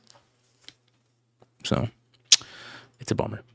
All right. Dennis, you said you got some really cool pickups? Yeah. So can you go to my Facebook post? Yes. Let's take a look here. That has the better pictures, I think. So I'll give the backstory. I'm driving so my daughter is going to Western Michigan, and they had kind of the pre-orientation, and I had to be in Kalamazoo, Michigan at 8 a.m. in the morning, 2 hours away. So I woke up at like 4 in the morning, made some coffee, woke up, got ready, got in the car at like 5:30, and started heading out. I get all the way down there at 8 a.m. and my buddy texts me, bro, are you at this auction? Are you coming to this auction or this estate sale? And I'm like, no. He goes, dude, check this out. And you know what? Let me see if I can send you the link, Brian, and then you can show what was there on Friday. Oh, look at this. So wait, I'll tell the story of this in a second. you really got to see the stuff in this sale that I didn't get that all the people on day one got. Let me copy this link because you'll lose your shit because I lost my shit and I'm like, I'm in Kalamazoo. I can't make it to it. Hold on one second, Brian. And so before you show my pickup, I want you to show. I'm going to text it to you. I don't know how you get it over. Facebook chat. Oh, Facebook. Got it. Okay, hold on. Yeah, I can't move it from my phone to very easily. Yep. Yeah. So I'm scrolling through this, listening to the boring fucking people of college campuses. So this is what they took photos of. Oh my God! Look at this. Look at the GI Joe Terradome, the Star Wars stuff. It's all Thundercats there. Lair. Thundercats Lair. Oh, Thundercat Mumra's Castle. Keep going. There's better pictures. Oh, Trust me, old this skateboards. Oh my God, dude. Yeah. Oh, yeah. Nice. Stompers. The boxes. Oh, look over Yeah, this too. everything. So many of the things had boxes. Robo Force. Bro. Look at all the Transformers. Voltron. There's the layer. Look at There's that. Yeah. Wow. Yeah. That is crazy. Keep going. Transformers Commando. Thundercats. Every Thundercat. Yeah, the Thunder Tank, the small mini Thundercats, Mumra's Lair. Yeah, just it all. Silver Hawks. Oh. None of it's. By the way, none of it was completed. That's why I told that guy, I'm like, dude, when you get something like this, just call me. I'll build the shit for you, just so you can make more money. Yeah. So the guy the guy died, and his family wants the money, and so this guy got next to nothing for most of this stuff because it's he not put complete. all of the parts in bins because he didn't know how to sort any of them. Yeah. Oh, So wow. the people who bought all the parts got everything. Oh, look at all the Mobile Command Joes. Center, Terradrome. Oh, the Tomahawk box. Yeah, in the box. Photon. Captain Power. Powers. Wow. Oh, look at that old school Iron Grenadier stuff. Yeah. Look at all the Joes. They were selling all the GI Joes. They wanted $1,400 for that huge box. Oh, get the fuck out of here. Yeah, it's like, okay, nobody bought it. It was there today, and I didn't even look through it. I'm like, I'm not buying that. Yeah, that's from Ghostbusters. Super Potato Head. Old school Potato Head. Yeah, but you can see everything has a missing part. Oh, the prices were wow. absolutely insane. You can see the cardboard box. Oh, for that Hall was of back there Justice. with the box. Yeah. Wow. Oh, like it's missing a door there. Yeah, Boulder Hill Pokemon. first edition Pokemons. If you look, you can see that they're all first eds. from What did they Jungle. want for these? Nobody knows. It got bought like early. Oh, Marvel cards, Star Wars. It was all Return of the Jedi stuff. Nothing Power of the Force except for an Anakin Skywalker. Matrix stuff. Yep. old school hats. Lego. Okay, so my buddy, Space Force. my buddy bought That's my all favorite. of the. Blacktron and Space Force are my favorite Lego Yep. stuff. So my buddy bought all of the parts bins. Smart. So it made out like a bandit. And I'm like, I'm going to go there anyway. It's just up the road, and I'll wake up early today. And so I go over there, and I'm first in line. And as I'm standing in line, they have this giant dumpster where they throw all the crap away. And I see some of the most amazing shit floating in the water inside this dumpster. Oh, man. And I'm like, hey, I'll pay you for some of the crap in your dumpster there. Oh, stop right there. Go back to that G.I. Joe pedal car. That thing is like in that condition, it's probably like $200, but it's super rare. Wow. So go on. I'll tell you more about that in a second. He like that big wheel and that stuff that was all still there because they wanted like $150 a piece for those. The rest of it's kind of all junk. So you don't, yeah. Oh wait, they had some video game stuff. Not that one. Keep going. Yeah. So this was all just in this house. By the way, the Tomahawk and the box were separated. And yeah, you can see he had more Transformers. Yeah. Wow. Cops, this is everything, Inspector man. Gadget. Everything. He had every toy you could ever want. Buck Rogers, Robotech. If you go, you'll see. So I ended up getting the Power Glove. If you can get Oh, right here. nice. But somebody else got the Sega Bazooka. Yeah, this one. Yeah, that was gone. But if you go a little bit more, you'll see the Power Glove. Oh, that's interesting. Oh, look at that. Yeah. There's the bazooka. So that was gone. Super Nintendo. I bought that. I got that. Oh, nice. But the inside the box, the one inside the box was all sun faded, but I have like 3 Super Nintendos in really great shape, so I can swap that out and make a really nice one with the box. And then he wanted too much for the NES, and those things are so temperamental, I wouldn't buy it. Yeah. And then there's the Power Glove with all the sensors and the book. That's awesome. Oh, Did you get that? Yeah. He wanted 125 for that, but it was 25% off today, so I got it for less than 100. Master System. That Ooh, was look too at that. nasty. I didn't want that. I bought all of his extra controllers though. He wanted $15 a piece on all the controllers, and I'm like, thank you. How much do those sell for? About 25, 30. Nice. Old school Mauler. Some cards. Yeah, but all the parts for it are in my parts that I dug out of their dumpster. Oh, so nice. that's the Ooh, look at that. The kit. Yeah. But the costume wasn't with it, just the mask. Snake Mountain, all the He-Man stuff. He-Man. That was all gone today, so somebody bought all of I it wonder if this is yesterday. one of the rare ones. No, I don't think so. Okay, so you got So I go and like I said, so if you look at all of these parts, go to the next picture because I do close-ups of the parts.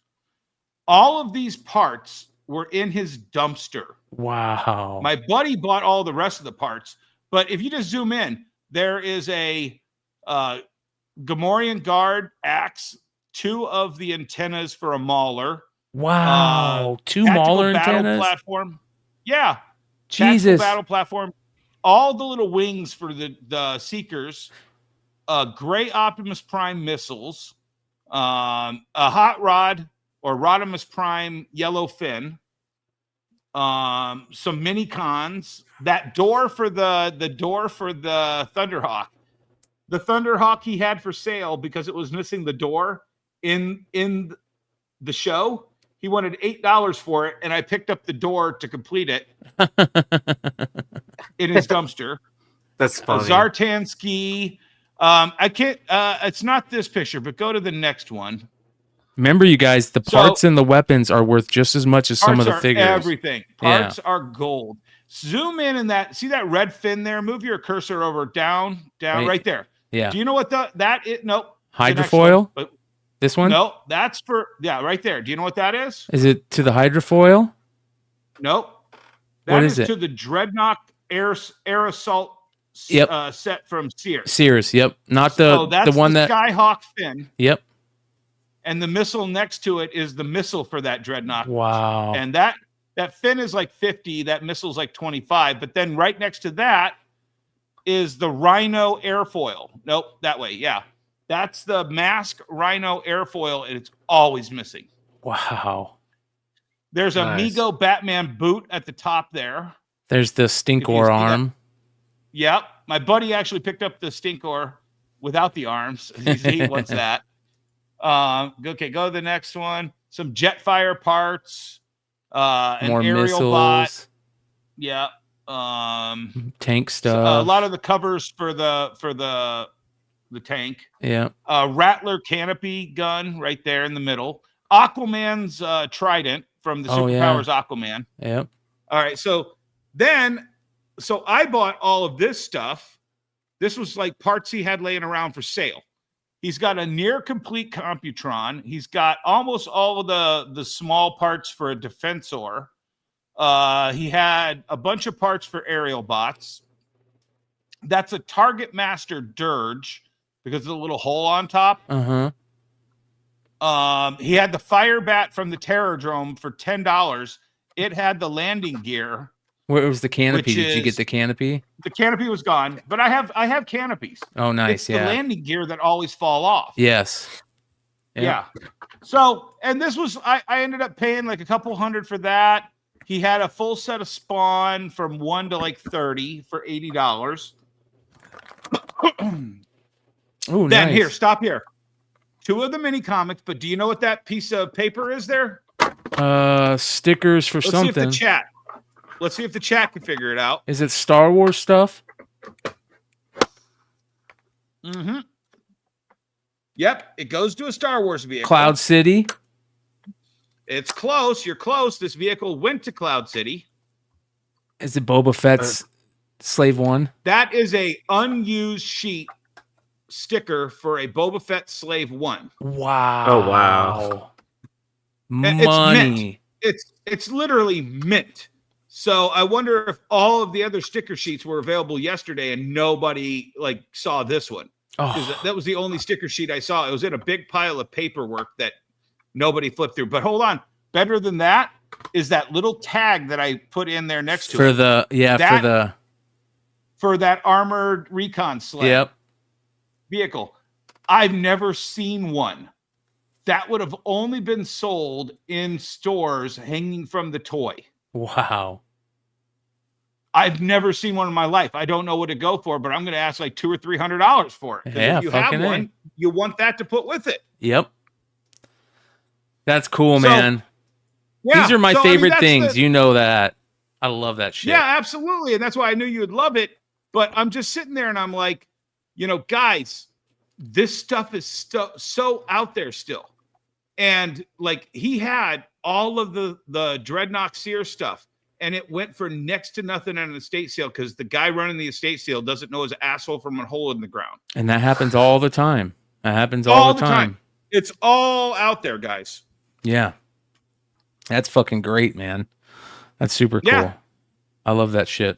It's my favorite stuff. All right. I did get my PSA order shipped back to me. I don't know the grades yet. I did let Yee, Hood, and Stein see my grades of my 81 card order. I don't know them yet, so as soon as I get them in, I'm gonna go live and do a members only PSA opening. And then I'm gonna later on down the line, I'm gonna turn that into a video when I took pictures of them before I sent them out. So that's gonna be super cool. And look at who's showing up at the very end of the show. We're calling it an end. Hi, James. So that being said, you guys, come hang out with us in the Discord after the show with these guys for about a half hour or so, if not longer. We'll see you in there. And yeah, adios. Peace.